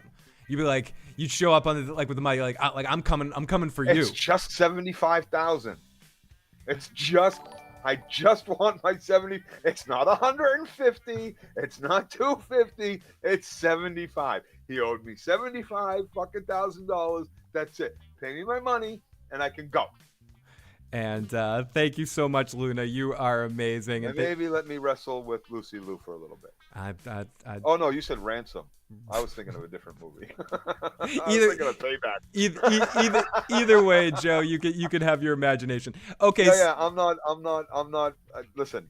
So I'm Nat not negotiating. So There's Nat no negotiation. You have done wrong. You have tried to negotiate with the wrong fucking people here. I'm worse than the American government. So Nat. There's no negotiation. Let's get back to Nat, Joe. So Nat keeps quoting the gambler. His whole thing, the Spider-Man Aunt May thing in this episode, is basically you got to know when to hold him and know when to fold him, Michelle. You gotta know when to stay and when to go. He basically says it. I mean, I'd have to listen back to dialogue because I can't record clips anymore because they'll flag the video for playing the clips. But Nat basically keeps quoting the gambler. Listen, Michonne, if you're gonna find Rick, you know when to hold him, know when to fold him. And it might not be him anymore. We get more crying. We get basically a crying and hard breathing montage as Michonne Rocky exercises to get back in shape. And oh my God, with her half push-ups. Good use of the roof glass to show the passage of time. More glass on the roof, but we see the leaves, and a lot of time happens. They eventually. Yeah, and bullshit that there's even still intact glass. Fucking this is really bugging me. Yes, things are built to last, but this is you're talking about broken window theory, Phil. Fucking broken window theory. Every homeowner out there. You owned a home. You know what broken window theory is, right? That motherfucker down the street lets their window with a break in it stay, and then fucking Charlie does, and then Susan does. But what you got to remember is this is the apocalypse, and there ain't nobody fixing any fucking windows anymore. Why are you picking a lock? So they're back to normalish as she's trying to send Nat back to Alexandria. She's like, dude, go, and he's like, no, you're all I got. And all the folks that fought, and she straight up says it. He doesn't blame Michonne, but really it's Michonne's fault. He's like, all the people that follow me are dead. My friends are gone. I'm not leaving you. They didn't follow him so much as he was talked into it by the way everybody else kind of made it seem. Yeah, I mean, unless everyone in town just followed Nat. I mean, he does run the Peach Pit. So she said, oh God, it's so fucking stupid. This guy has a brain, right? But if you're running the caravan, Phil, I'm sorry, but aren't you assigning someone to be his apprentice? Because if anything happens to this guy who knows how to make the rocket launching fucking explosive missiles, dies, you need someone else to be able to make the rocket launching shoulder missiles. I mean, they basically did that. That's the Walter White thing where they were grooming Jesse to take over for Walter in case anything, to teach him how to cook too. Or you could say in the Walking Dead, when Eugene became useful, they protected Eugene. And they definitely wanted to learn from him and figure out what the hell he could do. And if Eugene is making bullets and doing the mixes, don't you make sure someone else knows what Eugene knows? It's true. And okay, she's like, but she goes, we'll leave in the morning. He's just like, look, he's still looking at his fire. Oh yeah, he lit her room on fire the last scene. Okay, anyways, he's still obsessed with fire. So they make it to the bridge terminals where they were looking around for Rick's stuff. She looks around, and I guess people that have watched this shit, please tell me, because I don't know. We see a beached cruise ship. Is that Fear the Walking Dead? Is this the ship from Fear the Walking Dead? That's probably one of the other series ships. I know the whatever his name is says that this is the port that the ship you found the phone on came from. So this must be them. Michonne notices a soldier in one of the piles that is dressed as a CRM soldier, but she still goes through the piles looking one by one. But they're conveniently all burned, and you can't see them. She looks at the bodies, and this is where she finds Rick's boots, because no one has the same boots in the world. It's definitely Rick's boots, right? Yeah, Rick's boots. Eugene was great at making exploding bullets. Sharita. Sharita. Yep. Sharita, welcome to the live chat. Sharita, just Rita. Sonic, I know, but how many years has Rick been there, and how many years has Michonne been looking? 5 years. Okay. I missed what was going on in the chat. I was just catching up, everybody. Michonne didn't look for the first 5 years. Daryl did. But, he's a piss poor fucking tracker. So,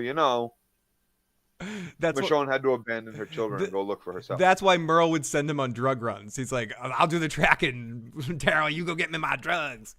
So I want to do a podcast with Merle and Daryl one night show. Okay, so Nat is like, most of these folks don't have shoes, but Michonne still has her spider sense that Rick is still alive. And where do these fucking stupid phones come into it? She's got her phone that makes your phone says. How is she still charging this stupid fucking radio? Forget the radio. What's the phone with the Etch-a-Sketch stuff that pops up every once in a while? She picks That's up the one she found. Right, and he says your phone means that you should believe a little longer, Joe. Yeah, because Rick knows how to write in Japanese. Right, we learned that Rick is a expert Etch-a-Sketch. Right, draw her. He's the expert and proficient enough to write or etch a sketch in fucking Japanese. Mm-hmm. So like Rick has skills. Stupid. Stupid. But thank God this guy, he knows how to speak and read Japanese. He's a very Thank God.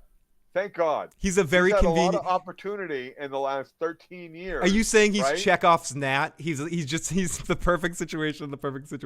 Okay. All I know is he's had a lot of opportunity in the last 17 years, 13 years since the apocalypse started, to be practicing his Japanese. Now, Sonic, your boy, is going to bring some context into here. Rick tried to escape the first 3 years. Rick got promoted in year 4, and the helicopter crash was in year 5. Okay, so. She's losing hope, and she says, it's right in front of me. Right after Daryl stops? What? No. Because they're like 5 years later, and Michonne is still back wherever. So you're saying that... No, that's just a year. They say at the beginning of this section with Michonne that it was 6 years. They said this is 6 years ago. So it's been 10 years since she... I think, right? Left.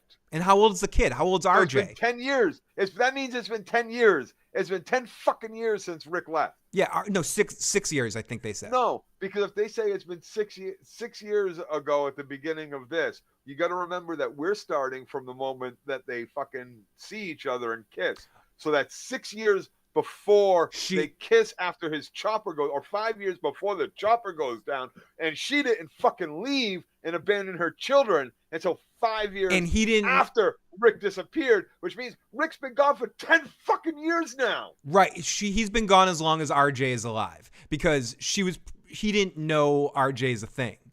So yeah. So as old as that kid is, Rick's been gone. From what we just read in chat there, we're looking at 10 years since that bridge blew up. Yeah, Rick's been gone. That's what Sharita said. Rick's been gone 10 years. Yeah. Jesus. That's the way that's playing out. And Sonic says about 8 years ago. So 8 to 10 years. Yeah. 8 to 10 years. Dude. We'll see. We'll let's see if we find more information about that later. shit, dude. This is awful. So Awful writing. Listen, this is taking their audience all of about what, an hour, 2 hours since this bullshit fucking aired to like pick apart just how awful this writing really is. Like, no, hurt people. Okay, so her. no shit, nonfiction. Yep, Tracy. Fuck you, Gimple. Tracy says yep about 10 years. Some hurt people don't stop hurting people. So how long since day one of the apocalypse? Like 20 years? Since day one of the apocalypse? 20 years? If they're saying it's been 10 years since she left, 20 years. Then we're looking at 20 years since the fall. Then 20, maybe 25. And yet there's still helicopter fuel. They must be harvesting it again. There's somehow. still what? There's still canned food fucking out there. There's still honey. What? There's still honey What? in Costco's. It's 20 fucking years in, apparently, is how they're writing this. 15 to 20 years. I had it at 13 years, but apparently we're pushing 20. Right? By these timelines, right? Right? Like, No, that's the way it's seeming. That's the way it's seeming. 15 to 20, right? Or 15 to 20. We'll call it. We'll round. Sana, it to I'm gonna 17. go with what Sana. 15 to 20 sounds about right. We'll call it 17. And since it's 17, you might as well round that fucker up to 20 because it's 7 over 10. Now you're doing fuzzy. Now you're doing fuzzy math. You're doing Fine, a George Lucas right now. whatever, You're George whatever. Lucas. Okay, so she's losing hope, and so are we. And she says it's right in front of me for so looking. Hope is easy. And Nat says, I'm not sure you can believe and then still go home with your kids. And you can do both. You can go. And Nat just starts talking nonsense. He's like, you can go home with your kids and you can go look. You can do both. You don't have to do everything. You don't have to pick one. You can do both. She pulls out the radio and she tries again. She hears a How does crackle. this thing still have a fucking battery? And she ugly cries. Those have such a short range. Like, you're not talking about. There's no relays working. And This isn't a short wave fucking radio that you have in your fucking house. This is like, it's a walkie-talkie, dude. That's not a sat phone. Like, she's trying to talk to someone that's fucking down where? Alexandria? Where the fuck is she? Nonfiction asks, Joe, have you ever watched For All Mankind? They're clearly making fuel too. I'm trying to understand how this lines up with the Fear the Walking Dead lineup, says Swordstone. They're starting to make fuel in goods now, says Sonic. It's been 6 years. How has she not traveled? Like, it's been 6 fucking years. How is she not, like... It takes a while. I mean, Dude, she's still... They're yada-yadaing, but like... Carol has traveled further away from fucking Alexandria than she has. Daryl is in fucking Europe. The other two are in fucking New York City. But isn't it past Philly? Is it the same amount of time though? Like, is the time period how do you get to New York City without passing Philly? Practice. No, sorry, that's bad.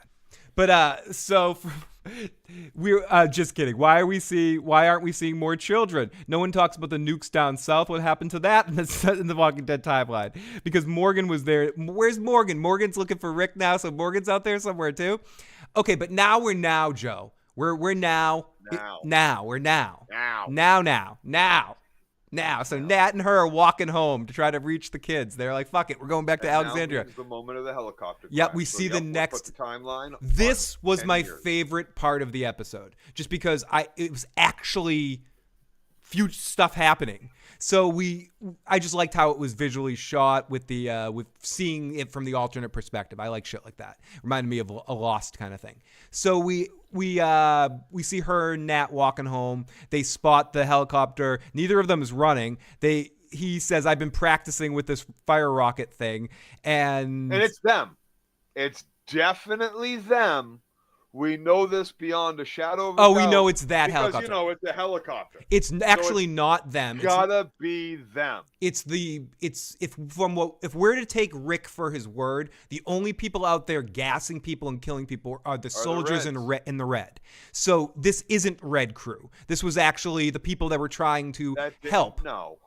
It was. If we go by last week's episode, that other dude, the other commander, it's not the entire CRM crumb. It's not the entire crumb. No, the people on that particular helicopter was the guy that wanted to change things. They actually fired on the one good guy in the CRM. Yep. That's what I'm saying. They didn't fire on the yeah, I'm agreeing with you essentially. Yep. Sorry, I killed the people, or my people killed the people you love, Michonne. But you killed the one good guy that I know in this fucking group. Exactly. So like, it's a tough dichotomy. That your fucking friends died because you just killed some of mine that might have possibly helped. I don't know. Like changed. Well, that never did, and have held me prisoner that could have changed changed this organization from the ground up and made them a big use this whole power to take down that military and help. That means this dude's been trying to fight for them for 10 years. For 10 years, because he talks about the bombing of these cities from the outbreak. Michonne ends it with one rocket, which is 20 years ago. This guy 15 to 20 years ago. Subtract that from his age. How old is this motherfucker that's married, who has a Marine wife that's also in the assault? 30s. Someone look up that actor's age for me, because I'm now starting to be like, I don't know, dude. People say I look young, but if you took 20, I guess I would be 28 still. So that's we're old. We're very old. But he don't look 50 like we are, so fuck that. She's killing the walkers, the fire rockets. Okay, so then we see their perspective. We talked about the scene a lot. The guys are coming down. Conveniently, Rick's not in the second group that lands on the ground first, that gets blown up by a second rocket. That easily could be Rick, but nope, Rick's in the next group. The tail came off. I know they weren't that high, but they were traveling pretty fast. But the only person that seems to have died in that helicopter crash was the guy that fucking blew up. Right. Before the helicopter. Right. The one that he had the little guy had a direct shot right into. And 2 explosions and hitting the ground. 7 people ran away from that fucking explosion. Bullshit. Sonic has an important question for us. Phil and Joe, this question has been nagging me forever, but how do you get to Sesame Street? You go with sunny days, talk about. Yeah, that's what you do. Judith is not 20 years old, maybe 15. I think she's supposed to be like 12, 13 years old. Was she born? Oh, I guess you're right. Judith was born in the first years of that. The math doesn't add up. Like, so the apocalypse is as old as Judith. Exactly. You have to go with how old Judith is. So Judith is 12. It's 1 year older than Judith, because you have the 9 months plus whatever weeks that came between. How old was Judith in the pregnant with Shane? How old was Judith in the last season of The Walking Dead?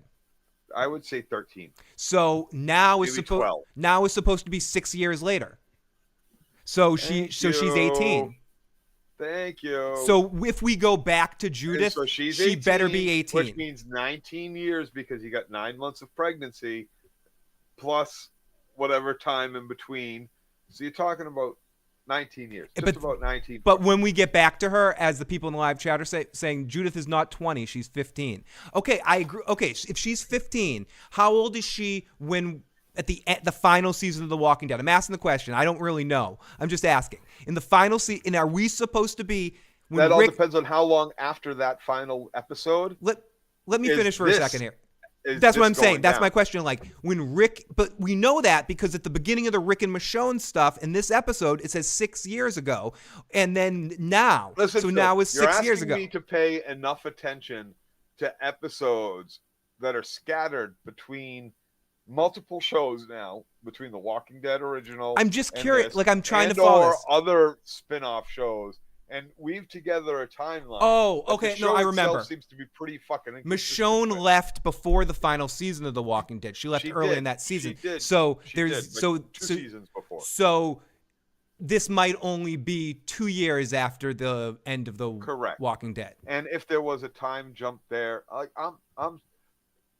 see. This is all just a big clusterfuck. We'll know how long this is. We'll know how long this is when we see Judith again. We shouldn't be having these questions, because these are all as stupid as it sounds, and as nitpicky, or as shut the fuck up, Joe. Hit the button now, Phil, if you want. Like as much as it seems, it's important. It's important to a fan. It's important to a fan to know how long the timelines are, what time has taken place, what has, like, You've done so many time jumps that don't seem to add up. That even if they do add up, it Okay, would take enough. Bodega Buds Googled it. Judith was 12 years old for the final season of The Walking Dead. So this is probably 3 years later, and she's 15. So we'll see. So we get their perspectives. Okay, we get a voiceover of Nat saying "believe," and we get to that point. Joe, I don't know if you can still hear me. We get to that point where we get the reunion between Rick and Michonne. They get back together. We see them. It happens. It's a great moment. She takes off her gear. They embrace and cry. It's a huge hug. Rick asks about Judith. Rick says, "I'm not with these asses." And they kiss, and they're back, baby. It was a great scene. I mean, You use that shit too fucking loosely, dude. What, great scene? Great scene. Because I am judging this show based on itself, and compared to what we were used to with recent Walking Dead, and I do think this is better than recent Walking Dead. I thought this was a pretty good scene. I thought the scene with the chlorine gas, as stupid as it might have been, visually looked cool and was a good action scene, or where I felt intensity, I felt some pressure. I didn't feel any of that in the final couple seasons of The Walking Dead. What was the like? I felt we had this scene already. I don't want to talk about a scene we already talked about. But No, but we had the scene already. Last week, and I thought this was a good way of. We didn't get completion of that scene. It was like the end of. I'm gonna Star Wars this. It's like the end of The Force Awakens when you get the meeting of Luke, and we actually want to see the conversation. So we actually get the continuation. It was a great scene. Is basically where they like the conversation they have isn't really that great. Like it's an emotional scene, Joe. It's emotionless on his part. I emotional. Felt like this was actually very poor. These are two people. This wasn't Sansa and Arya. This actually felt people that have been apart that caused a woman to not only abandon her adopted daughter, but her actual child, to go look for this person that she loved that much, that she has now been on the road fighting for existence that we don't get to see for however fucking long, and has only gotten as far as the outskirts of Philly or some shit. But either way, like this is two people that haven't seen each other, that have been doing everything. Rick cut off his fucking arm to get back. And she's like, but yet when they see each other, the first thing he could think of is that there are more coming, because the first thing you're wrong about that. The first thing he asks about, you're wrong about that. The first thing he asks about is Judith, and that's the first. Is she okay? Yeah, and that's the first thing he asks, and that even like that felt emotional. I'm sorry, Phil. We want to talk about the great acting. I want to talk about the emotion that the scene put out there, and I want to not sugarcoat, but I'm telling you, I felt none of that emotion. Fair, but the actors didn't give off that they were feeling. I felt the emotion in that moment, but Quan makes a good point. Phil, the issues guy, just because you cry when they kiss doesn't make the scene great. LOL. Exactly, and that's a great point. And I'll tell you, I'm a fucking sucker for this kind of shit. For if the music kicks in, I'm a sucker for tears. Katie Crow will fucking tell you, I cry at the stupidest fucking shit. But I'm gonna tell you straight out, it's the stupidest fucking shit. Yes, and I agree. And I'll tell you, Phil, I cry at bad reality shows. Cry at this. I'm telling you, it wasn't good, because if the stupidest shit is gonna fucking pull it out of me, this didn't even come close. And not only did it not come close, because again, they have done the same thing they did in the past. And I'm gonna bring up Glenn's death. Which one? The first time Glenn dies. No, not the dumpster death. Okay. Not the first time Glenn should have died. But when Glenn and Abraham died, and they tried to make it like it was some big shock, it didn't matter how many of those fucking characters you fucking put to death with Negan's fucking back, because you gave it has a name, audience, Joe. It has a name. Chemistry. Lucille. You gave your entire thank you. You gave your entire audience 6 months, a year to think about all of their favorite characters fucking dying. So it doesn't matter which one you fucking killed, Scott, or how many of them you killed, because I had already mourned all of their deaths in conversations I had with multiple people of who I thought, who they thought, who we both thought might fucking die when you came back. And I'm sorry, but by splitting this episode and making this the scene you come back from, you've already wasted all of my emotional appeal because I have a week to think about them reuniting already. So no matter what you do, no matter how you fucking write this, and no matter what comes along next with Rick telling her to be prepared, that they're coming, or whether or not they fall down, strip their clothes off, and make passionate love right then and there on the little guy's fucking dead body, it doesn't fucking matter because I had a week to already play through the scenario, each and every single fucking scenario that could possibly fucking happen. And yet somehow you manage as fucking showrunners, as show writers, to come up with the most boring, the most fucking stupid, the least fucking chemical moment that two actors could possibly fucking have. Honestly, I felt it from Michonne. I didn't feel it at all. 1% from the guy who cut off his fucking arm to get back to his wife and possibly his kid. So you're saying you felt it from her from an acting standpoint, but you feel like Andrew brought the bullshit. There was a couple of times in this episode that Michonne, the actress, made you feel something. Made me feel something. I don't want to say that. You don't want to go quite that far. I feel like she delivered in in her craft. Where Andrew Lincoln had other factors of the production itself. Proper music choice. Have you ever heard the term? Proper music choice is so fucking important. You bring that up. The music in this moment, the background sounds. This is your moment for fucking whatever kind of violin or Chopin, Mozart bullshit you can fucking pull from the ether and fucking give your audience to pluck a fucking tear that your two heroes have finally gotten back together, and it's completely lackluster. I don't remember a score whatsoever in the background, whether it be fucking modern pop Eagles or some fucking classic. I would agree. I would agree with you. Where I thought the sound was the best in the episode was during the chlorine gas scene. Free Wrench asks, when they're alone, I wonder if what they're going to do with Rick's nub.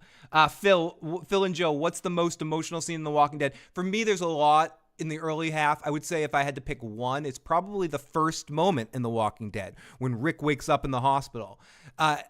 I think they're working backwards from that scene. There's a lot of good stuff that happens after that, but I think what's great about The Walking Dead right from the beginning is the emotional way that they put you in that first moment on what it would be like to kind of wake up in this world. I think that's one of the most effective devices that The Walking Dead does from the start, and probably one of the more emotional moments that I felt. The other one I would say would be look at the flowers. The whole look at the flowers thing. There's so many moments that should have been very emotional, and you have to compliment by this question, Joe. What is the most emotional? Your most emotional scene. I was about to bring an answer for it too. Okay, do it. With a show that should have had so many emotional moments. Honestly, I think it comes from one of our obscure characters and comes from Morgan. It could be a Morgan. Yeah, the second episode, Morgan at the house with everything with his wife. Yeah. That you might be right there, Joe. That's a very if it is wherever it is, it's in season 1. And why it was so deserving to bring Morgan back. Do you know what's enough? Why it was so deserving to port Morgan over to try to prop up another series. I think I'm with you on that. The other thing I want to bring up here in this moment, because a lot of times, and even myself, about what, Tracy G, I need to know, because I'm often correct about 100% of the shit I'm 100%. The Morgan thing, I think. So No, I'm pretty sure she's going to say everything. To add another emotion. They're going to say everything. Add another emotion to it. A lot of times, in myself too, when I talk about something being emotional on a TV show, you're talking about like deep crying, like feeling something, as like Quan was saying. But no, also happiness. So my other pick is in season 1 when Glenn gets the car for the first time and he's driving the car. Oh, that's fucking brilliant. That's episode like 1 or 2. That's think maybe maybe the most episode 2. emotional moment, just because it feels joy. I was talking about that, dude. That's one of the hilarious. best scenes in The Walking Dead.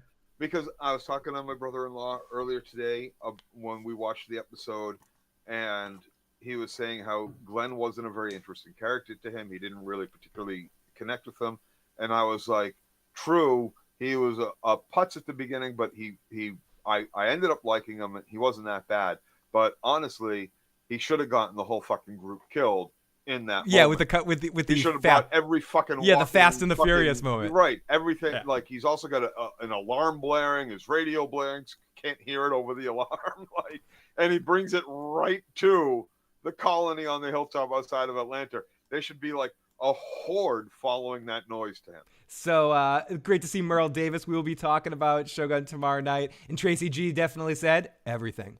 Worf, the Klingon, yes, Klingon warrior. Son of Moog, House of did I just say Doros? No, not House of Doros. Well, she failed in her JSS not House of Doros. Shit. But she did sing a great House of Martok. House of Martok. Sorry about that. So great to see. Let's give Merle a hug. We've also played this a few times tonight. Merle's voice has been on the show. We love Merle. We interviewed Merle, didn't we? And then we got here we go. Oh no, that was Mayor Joe Hale. No, we're talking about Merle in the chat, but no, we did meet Mayor Joe Hale. Yes. So is Merle yes. So they I missed you, Merle. So he is like they're coming more. Rick says, blah, blah, blah, blah. Say you have another name. Don't show them. Oh, I forgot we forgot to mention Nat gets shot down by one of the guards that Michonne didn't quite kill or something. Like, so he's like, oh, is that Rick? And then they that happens in a sec. That happens in a second. I'm sorry. No, that happens. That happens now. But it happens. It happens okay. Right now. Nat comes over. Nat comes over them. And is like, whoa, is that him? Soldier shoots him. Nat's like, is that still him? Can you tell? What the fuck? What the fuck? What the fuck? Since when does slitting someone's throat not reanimate them to the Walking Dead? Doesn't it bleed them out so they don't? Why? Because you're isn't that one of the things you can... She didn't sever anybody's fucking head. She didn't cut anybody's fucking head off. And we've seen plenty of fucking decapitated heads. Or was he one of the guys that got shot in a... No. No brain was fucking destroyed. No brain was fucking destroyed. No head was caved No, he was alive. He shot. No. Yes, he was. But what about all the other little fuckers that just got killed? Maybe she didn't get to him. Throats of. She didn't get to him. Only cut their throats. Oh, yeah, they should have eventually turned to walkers, but sometimes it takes longer. They say it can take up to an hour.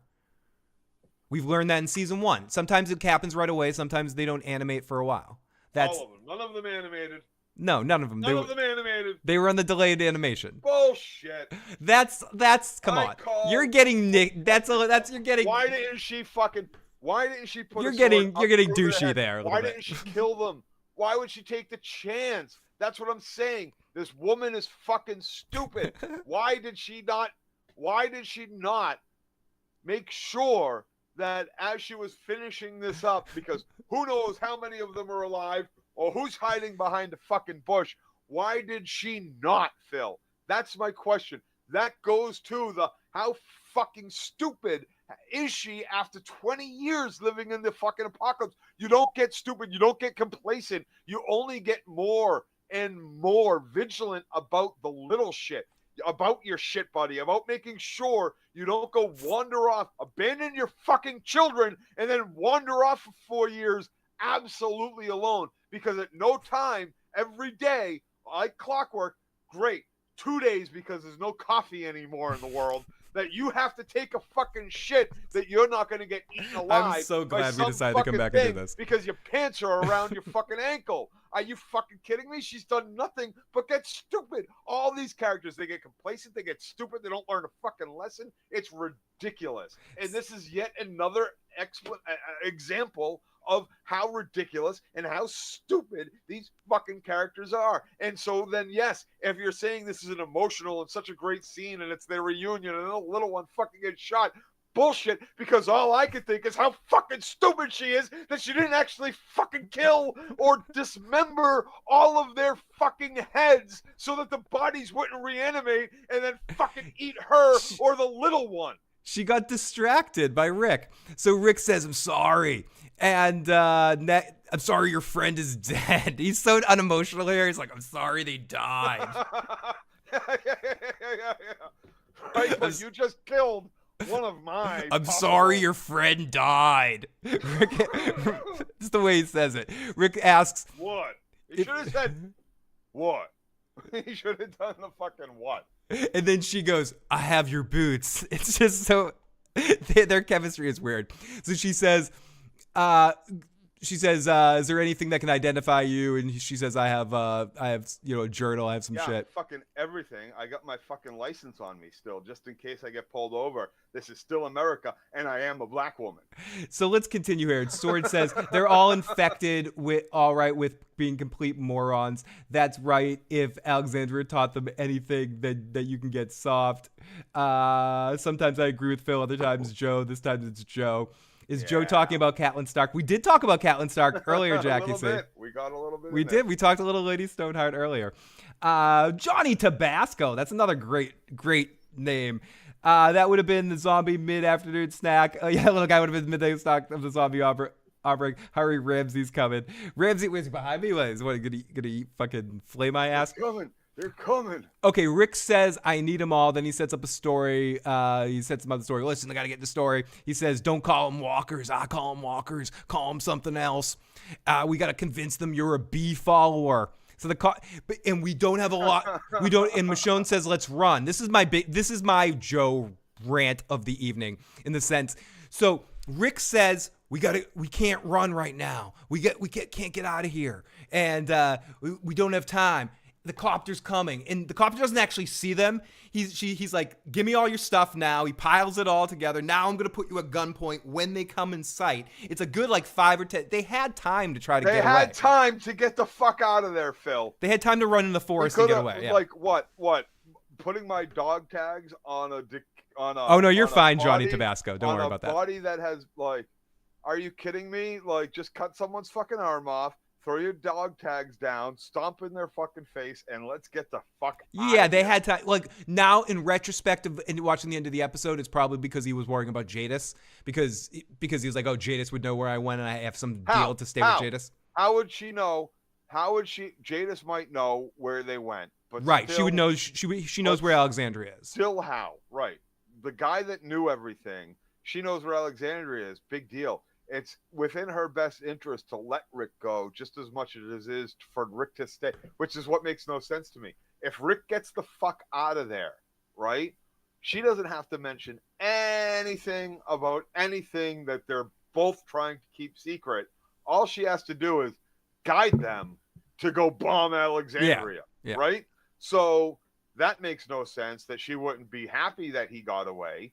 Or why Jadis would be a worry that he stay, because he thinks if I get out of there, this black guy and Jadis are the only one that knows. And as long as Jadis continues to keep her mouth fucking shut, and I got nothing to worry about, and there's no reason to think she wouldn't, because if she tries to talk all this shit, maybe they are like, you know what? We should kill you too. Yeah. And even if she does talk all this shit, by the time I get back, I'm going to have taken noticed that Alexandria no longer exists, that this other 20,000 strong city that fucking Philly knew nothing about, that's right in their backyard, existed and is gone or is still alive. Maybe I get my kid and we get the fuck out of there and we go the fuck back down to Florida or wherever. What the fuck? It all makes no sense, Phil. It all makes no sense. I want to zip through this a little bit here. So he's a broken man, though. He's a broken man. He's reeked. He's got to go back. But I'm not one of them. But if he is one of them, Michonne, you've got to get away. So fucking awful, dude. It's so awful. So we cut it into her being introduced into town, and she's Dana. She's been alone, and we get her whole backstory. They believed her, or she would be dead. And this is where she finally notices the hand. It happened a long time ago. He said when I tried to escape a couple times. We already see the setup of the tension between them. The last times I tried to escape. You stopped trying to escape? Yeah. What? You stopped trying to get back to me? What, did you find someone else? Who is she? Who is she? How many kids do you got with her? She didn't How say many that. other fucking She didn't bastard say children that. do I have to fucking raise now? Huh? You're adding a lot of bullshit. But she did kind of poke around. Now, it's been 10 years. No, she poked around about whether they could bring down this group, and he's like, "No, we can't do that." Are you kidding me? Could There's we try? nothing we can do. Could we try? No. And he says, "No, we'd never get back to everybody, but we will find a way to get out of here. I promise. I promise."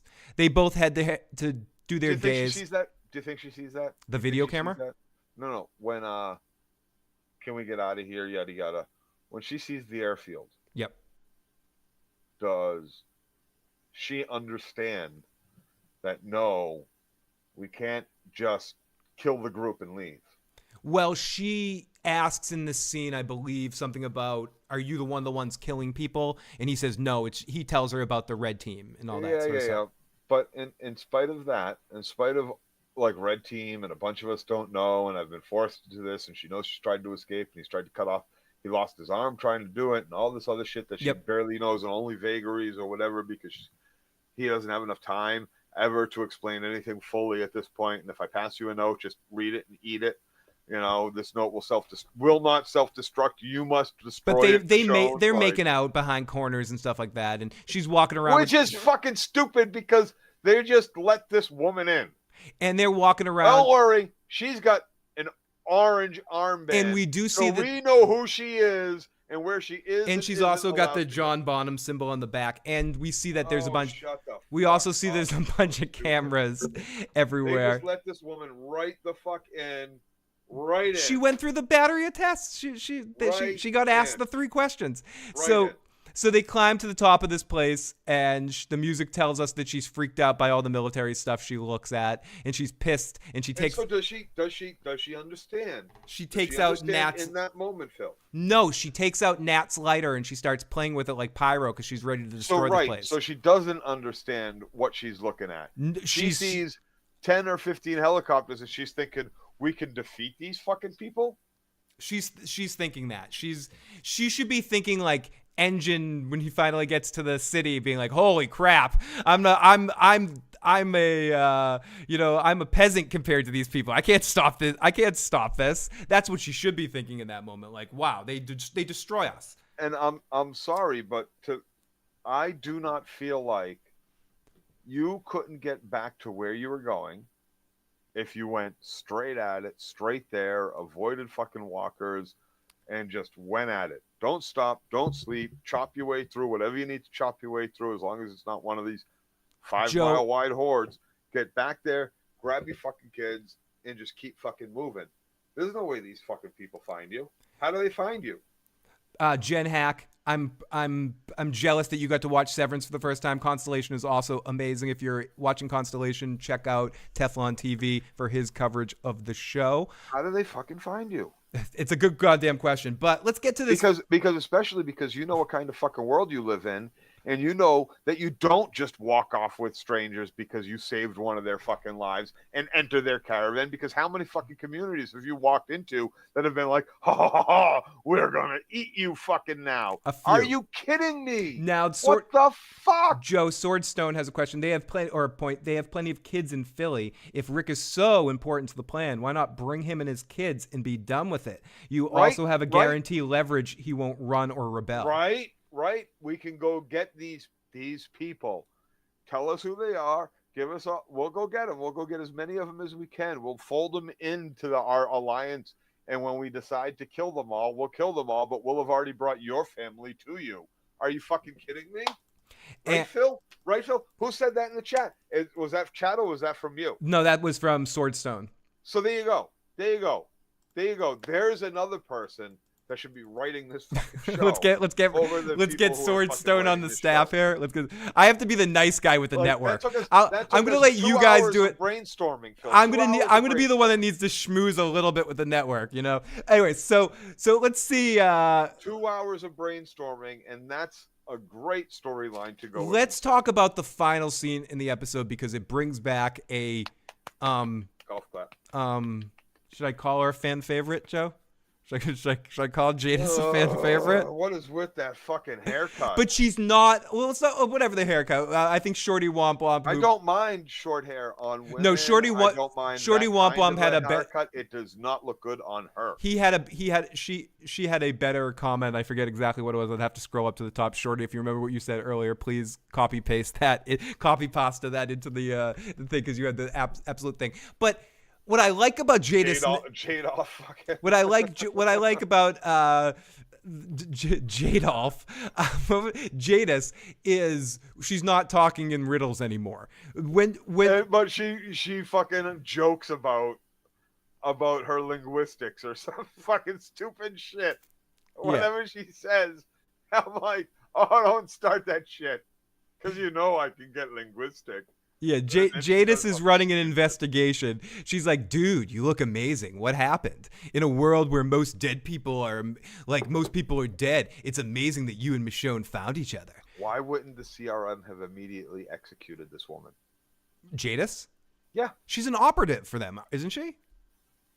Not before. No, what? Maybe she was. Maybe she was in contact. Maybe she was a mole.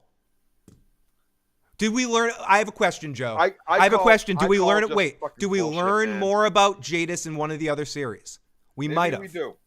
People in the live chat that have watched Fear the Walking Dead and the other ones, do we learn more about Jadis? Has Jadis always been working for these people? I think so. I think Jadis has always been an agent. Phil. Yes, and yes. Jadis has always been an agent. You're the guy that is trying to get Rick to work with you. Jadis drank the Kool-Aid and is a true believer, and it's always been a true believer. Even better. You're the guy who's trying to get Rick to work with you, who sees the big picture and has been purposely holding Rick back for however long. How haven't you? Thank you, Jackie. As that guy killed Jadis. I'm sure he's tried or he's thought about it. I mean, I'm sure that's his plan. Again, Joe, I think that's the plot of the season. I think at one point in this season, Michonne and Rick kill Jadis. They have to. The only way they get out of this place is killing Jadis. In their mind, the way it's being set up. All I'm saying is there's no reason for her to be alive, and there's every reason for multiple characters, Maybe he doesn't see her too characters often. We haven't met yet to have offed her. And I don't give a fuck about any of the other shows. I really don't. The World Beyond. If it happened on The World Beyond, if it happened on Fear, it did. If it happened on any of them, it didn't fucking happen. If it's not Daryl's show, The Walking Dead, or this show, it doesn't matter because it doesn't involve an original fucking character. Luna says The World Beyond features Jadis. Okay, so Jadis is running an investigation. She's like, I'm keeping it all up. Bad writing to keep fucking track of. More broken timelines. More ridiculous fucking television tropes that you have seen 1,000 fucking times. Fuck that noise. That shit don't exist. I don't give a fuck, AMC. That shit ain't canon. If it doesn't have an original fucking actor, and some might say Morgan, season 1, Morgan went to Fear. So Fear could possibly be. However, it doesn't start with anybody, and they only added him because they were like, Morgan threatened to quit because he sees the show is going to shit. So and he didn't realize that the B team was already writing the fucking B fucking series. So welcome to just handed out 5 more gift memberships. Thank you to everyone that's been watching us. Nonfiction, Sharita, Brandon, Livy, and Cam's Crash Courses were all gifted memberships. Thank you. Welcome for your dime bag of support, hanging out in here. Jackie C, I know. Jackie C, I'm gonna keep trying to do it every month. I get 10 of those. So eventually, I only have so many people that pop in the chats. Eventually, your day will come, Jackie C. Your day will come. It's such a random drawing. It's like playing roulette. Okay, so she's keeping it all off the books, Joe. Jackie, I won't let him forget. Now, she is like, I'm keeping it You all will off. be you will be my 9/11, Jack. She says, "I will keep it off the books." Joe, you're. She is. She will not change the deal or what deal do they have? She says, she's already killed so many, and if Rick tries to leave with Michonne, she'll kill all the people at Alexandria. She likes some of those people, but she'll have no problem killing them. And Rick is like, "What the fuck are we doing?" And Don't worry, Rick. Everybody is safe and sound at Alexandria. Alexandria doesn't even fucking exist anymore. now, Joe, what do you think? Alexandria is gone. Joe, what do you think Rick and Jadis's deal is? She doesn't tell them about it. Like, what's That he's an A and not a B. Is because that that's the the it? only fucking thing. Is that it? Or it doesn't tell them about Alexandria if he stays? They already know. They already know everything, and he knows that they know everything. They because don't. The dude told him, "I know everything about you." That guy does. John Locke and doesn't. Who the fuck? And how do you know? How do you know? How does Rick know? Jadis is around, right? Like that's why I'm saying. Does Red Team know? So many people that have every reason to kill Jadis that she should have just been killed almost immediately. And then I'm sure when you write in all the people that probably wanted her dead on whichever fucking spinoff she was on, that this woman should in no shape, means, form, or anything be alive at this point. She's made enough enemies. She's not smart enough. She's not strong enough. She's not agile enough. She doesn't have the charisma to keep herself fucking alive. It's absolutely ridiculous that anybody that wasn't a relative of anybody that she fucked over through one of her Nazi uniformed investigations and her fucking Hitler hairdo didn't fucking bring upon herself the demise and destruction of someone just fucking stabbing her in the fucking back of the head as she walked down the street. It's absolutely ridiculous to think that hasn't happened. You have no in the world of the apocalypse, when there is so little to actually believe in or fight for, and someone has come and fucking destroyed your family, the first thing you do when you see them is kill them. Period. I don't care what kind of fucking nice life I have keeping the lights on for these 200,000 people that killed my family member. The person responsible for it's gonna fucking die. And Jadis has made enough enemies that she should not, in any way, shape, form, be alive right now. It's absolutely stupid. I haven't watched The World Beyond, writing. So I don't know enough about Jadis as a character. If they expand her character, Negan. Why is he still alive? Maggie kept him alive in honor of Rick's fucking name. Fuck that. Was that? I agree. Rick was a really nice guy. Rick was great. Rick had a lot to live for, and his son was a hell of a kid. But you know what? He also bit some dude's neck out when it needed to happen. Right, exactly. But I can't kill Negan, the motherfucker that bashed in. And she had 5 years to just walk down to the cell and fucking shoot him. Stab him, beat him with his own fucking Lucille. Anything. So anything. We're gonna anything. But now she's gonna go wander the fucking earth with this motherfucker. Because what? So Joe, I asked which episode did you enjoy most? Both equal 38%, neither 27%. Episode 1 got 21%, and tonight only got 12%. So I'm gonna say you said episode 2 in your own. No, I actually said both equal because I almost consider it one episode. Okay, and see, I almost consider it one episode too. So what did I pick, Phil? Neither one. Neither fucking one. Because honestly, I enjoy this part of the night more than watching the episode. Nonfiction makes the best point. Negan is alive for the spinoff. and that's because they don't want Jeffrey D. Morgan off the show. And he's speaking of Jeffrey D. Morgan, he's going to be added to. We'll be talking about Jeffrey D. Morgan very soon when the Boys comes out. He'll be on The Boys this season, which I could definitely imagine him being a great addition for The Boys. Yeah, no, he is a very, very good actor. Yeah, he's a fun actor. I enjoy. Listen, I liked The Losers a lot more than I liked The A-Team. It's the same fucking movie. They should have cast him as fucking Hannibal and just fucking dyed his hair fucking white or He or he something would be stupid. great. He would be great in that character. Everybody, if you have any last minute comments or questions, throw them in the live chat. Joe and I will be on it's technically tomorrow evening at around 1 a.m. Eastern time, right No, after. that would be technically Tuesday Technically morning, Tuesday 1 a.m. morning, yeah. Uh, technically Tuesday morning at 1 a.m. But I always consider the until 6 a.m. It's still the day before, even though I know that's No, I ridiculous. don't give a fuck. If I haven't slept yet, It's the day before, yeah. it's still the same day I woke up in. So if I woke up on Sunday and I haven't slept and we're going into, and the world is going into Wednesday morning, Exactly. fuck that. It's still Sunday to Exactly. me. So theoretically, and if for whatever reason one of us is too tired tomorrow night and don't make it, we will be on Wednesday evening around 9 p.m. To talk about it. But we're gonna try to do tomorrow night, or yeah, Tuesday morning. So if you haven't already and you're watching this, please hit that like button and hit the subscribe button. We're gonna take a few more questions and then we're gonna wrap things up here. We've been on for about 2.5 hours.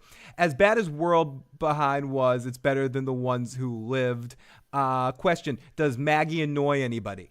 Maggie's inconsistencies Yes. as a character annoys the living fuck out of me. I think at times she's a very competent, awesome character, and at times she makes stupid mistakes or forgets about her sister or makes an idiot choice to not kill Negan because the plot needs it. It's a lot of inconsistencies of her character when we first meet Maggie and she's riding the horse and fucking bad. I love that Maggie. I love Maggie almost all the way up until when she forgets about Beth and has sort of her freak out kind of moments. But Like for a series who wants to make those moves of shock the audience, give the audience something that's not in the books, whatever. Yes, that was like you had Negan kill Glenn out of one of those moments. Oh no, I'm sorry, it wasn't. It was out of a Robert Kirkman hurt me, so I need to hurt everybody.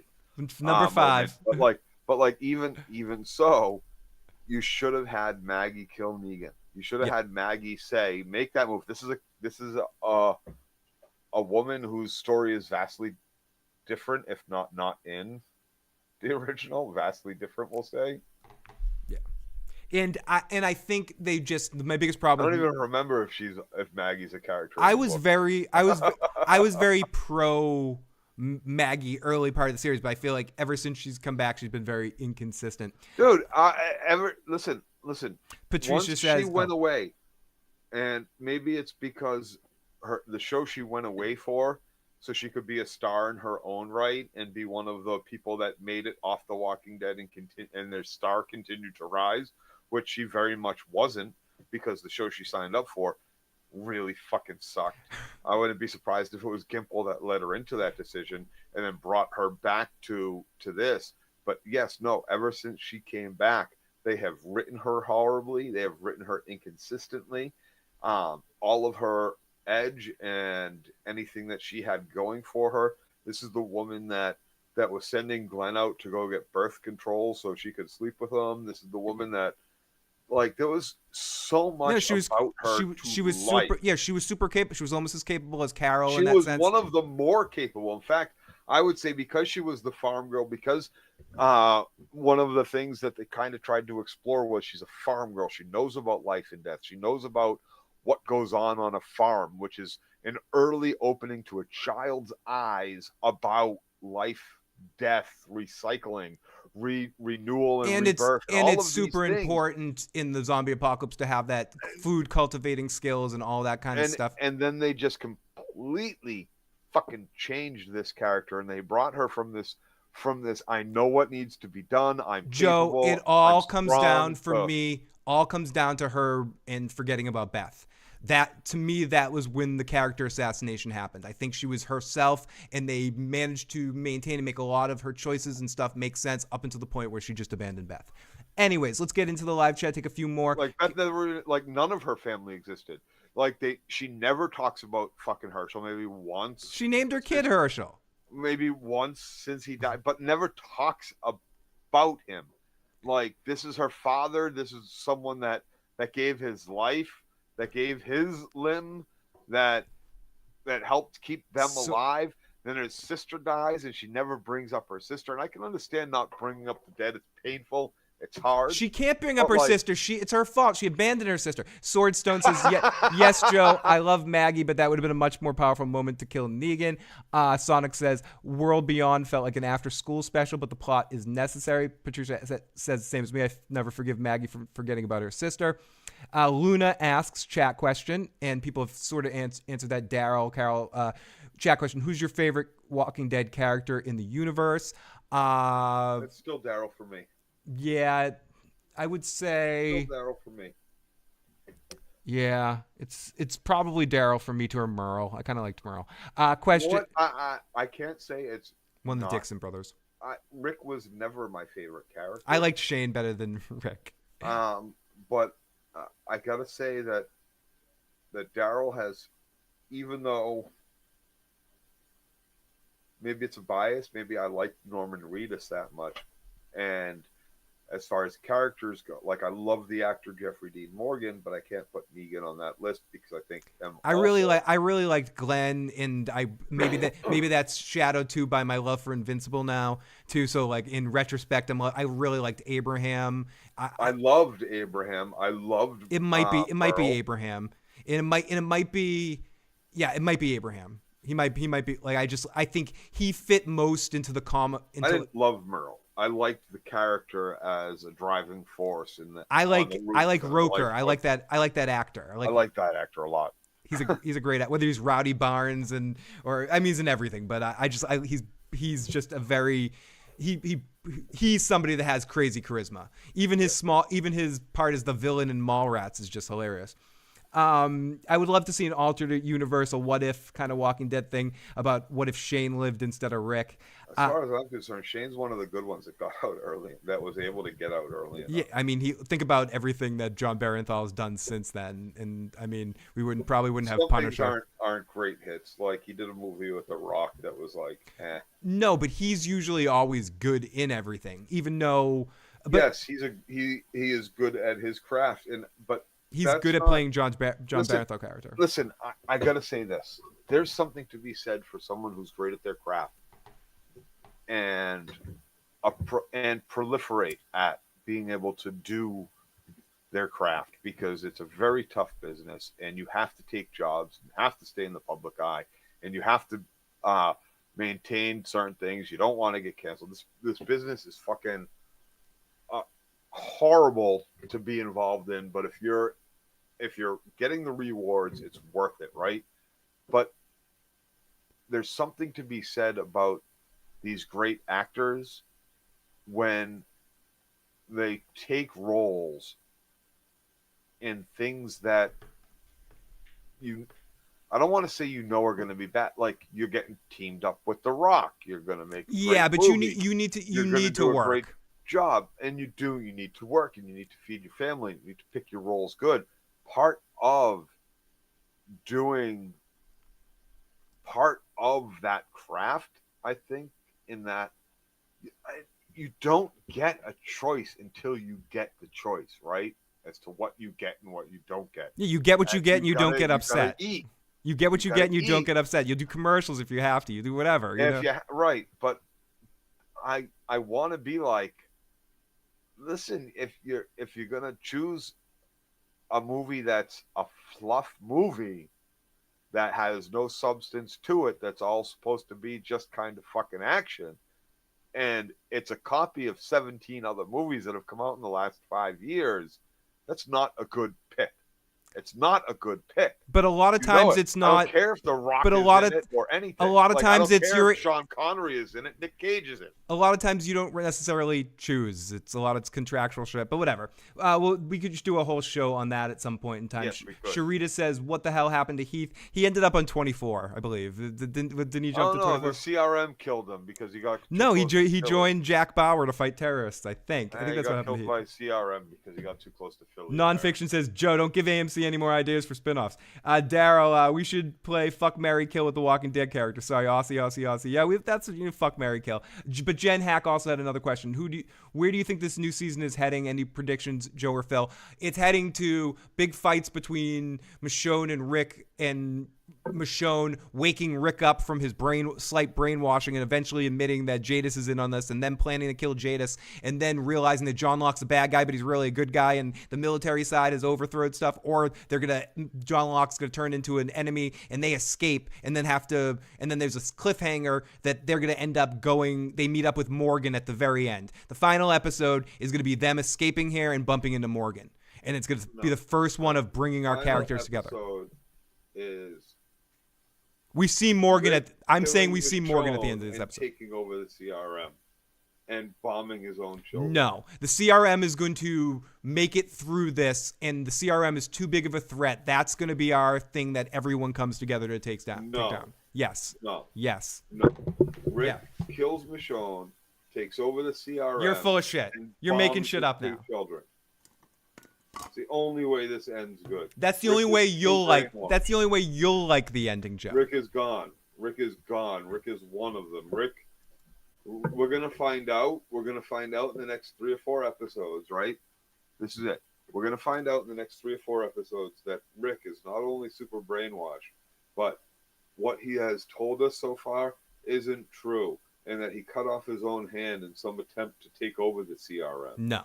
And to be able to convince Michonne that he cut off his hand otherwise. And then he's going to bomb Judith with chlorine gas and make her fucking suffocate and die in the same horrible fashion that poor pregnant woman did. Yep, that's what's going to happen. And he's going to do it all while carrying around Michonne's head on a spike, decaying the whole time, and that's it. And it's going to close with him sitting on some sort of throne, holding Michonne's dead head in his lap, talking to her, saying, "Don't worry, dear. I saved the planet for everyone." Perfect. Perfect. That is an amazing ending. Team John Locke versus Team Jadis, and Rick has to pick a side. Then Rick will kill the winner of those two. Fuck, marry, kill Shane, Rick, and Enid. No, Enid, she's already dead. Whoops. Will they try to stick close to the possibly Luna, but I doubt it. They've always been into doing their own thing. The show isn't airing in my country. Rick has no hand now. Yeah, in the end of the first episode, he cut, or beginning of the first episode, like maybe in the first 15 minutes, he cut off his own hand to try to. He was on a tether, and he needed, instead of cutting, he couldn't cut the tether, so he cut his hand off. Merle Davis, so sorry for your loss, buddy. So he needed these Joe rants tonight. So glad to make you smile even a slight bit, Merle. Sorry you're dealing with any loss. Love you, buddy, and send lots of good energy to you and your core group, and hope you're doing all right, my friend. Is there going to be 2 seasons of this? My impression is that because Daryl already has a second or third season of this. I feel like they're going to do this, and the next time we see Rick and Michonne is in the combination series. But maybe they'll do a second season of this. I don't think so. I think this is going to be one and done, and then it's going to lead into whatever these other series, because they might do a second season of Daryl, then do The Walking Dead together, and then do another season of Daryl after that. I think it's going to be like Flash and Arrow, where you have the combination thing. You have like all 3 series, and then you have one series come out that's the Defenders kind of thing. That's fucking lame, dude. That's fucking lame. But I want to get back to this. Jackie C, kind of hard to do. Fuck, marry, kill. And I know you glanced by this, Phil, but I propose the fuck, marry, kill with only deceased characters that became zombies. Okay. You mean as the zombies? Like, do I like? Yes. Okay. Marry, kill the Walkers. I'm marrying Morgan's wife because she recognizes things. She's the smartest zombie we've seen so far. So far, aside from maybe the ladder climb. Right. She can turn handles and shit. Like she knows where she's going. I'm marrying her. Okay. So that's and given. She wasn't in bad shape. A couple marks, bad acne, we'll call it. Kill is easy. Anybody. I'm kill Tara. I don't care. Like, okay. We'll kill Did she zombie? She zombie? I think maybe. Did she? We'll say yeah, she did. And we'll go with you. And fuck. Like fucking who are we dealing with here? Zombie Beth, maybe? I don't know. Zombie Beth. Okay. I go with kill the governor because he's zombied. Okay. Right? Okay. Yeah. You're going a different. An easy one. You're going a different route than me, but yeah. Okay. Kill the governor. That's an easy one. Yep. I don't remember if Tyrese zombied, but we'll go with fuck Tyrese. Okay. I think he zombied on the roof. Didn't he? Yeah, he zombied. And again, you're gonna marry. Who are you gonna marry? Are you following suit from me? Are you going? Did I convince you? Carl. You're marrying Carl. You're marrying Carl because he's got a big heart, and he's got a big tub of chocolate. Like does he come with the chocolate? And we'll just say he's 18, which is a girl. Television character. We're not talking about real people. We're not talking about real people. Richie says, really fun 2 hours of talking. Close to 3 hours talking about The Walking Dead. I can't believe it. We're going to talk about Shogun for an hour tomorrow night. Because it's 1 a.m. We're talking about this for 3 hours. That's what I love about The Walking Dead. It's fun to be able to break down and have some, and have Yep.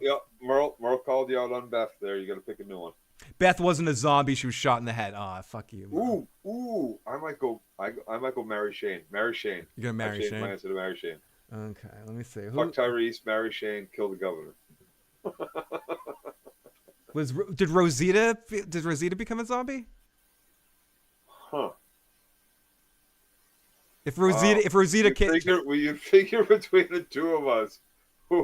No, I remember she's like hanging on the edge and she's gonna fall. Did she? I forget how Rosita like situation died. She might have just been falled into a pile of them. I'm sure she was zombified for a second. I'm gonna go with Rosita. But that's my pick. That's my pick, and I'm sticking to it right now. Yeah, exactly, Otorf. That's where we're going on that one. Pre-bobbed. So I like your game with the pre-priested. I like your problem. I like your game with the dead ones because it gives us much more. Thank you, Bodega Buds. Then Rosita's my pick. And on that note, I guess, Joe. Everyone, thank you so much for joining us for this Walking Dead discussion tonight. If you haven't already and you enjoyed this discussion, make sure you hit the like button. Make sure you're subscribed because we're going to be talking about all 6 episodes of this nonsense. And we'll be back tomorrow or Tuesday morning at 1 in the morning-ish or Wednesday at 9 p.m. to talk about Shogun. And then we'll be back again next week to talk about this nonsense again. Fuck Negan, marry Daryl, kill Eugene, Rosita was a zombie. Thank you. I enjoyed it. I enjoyed you. Have a good night. We love you guys. Peace. Fucking this show.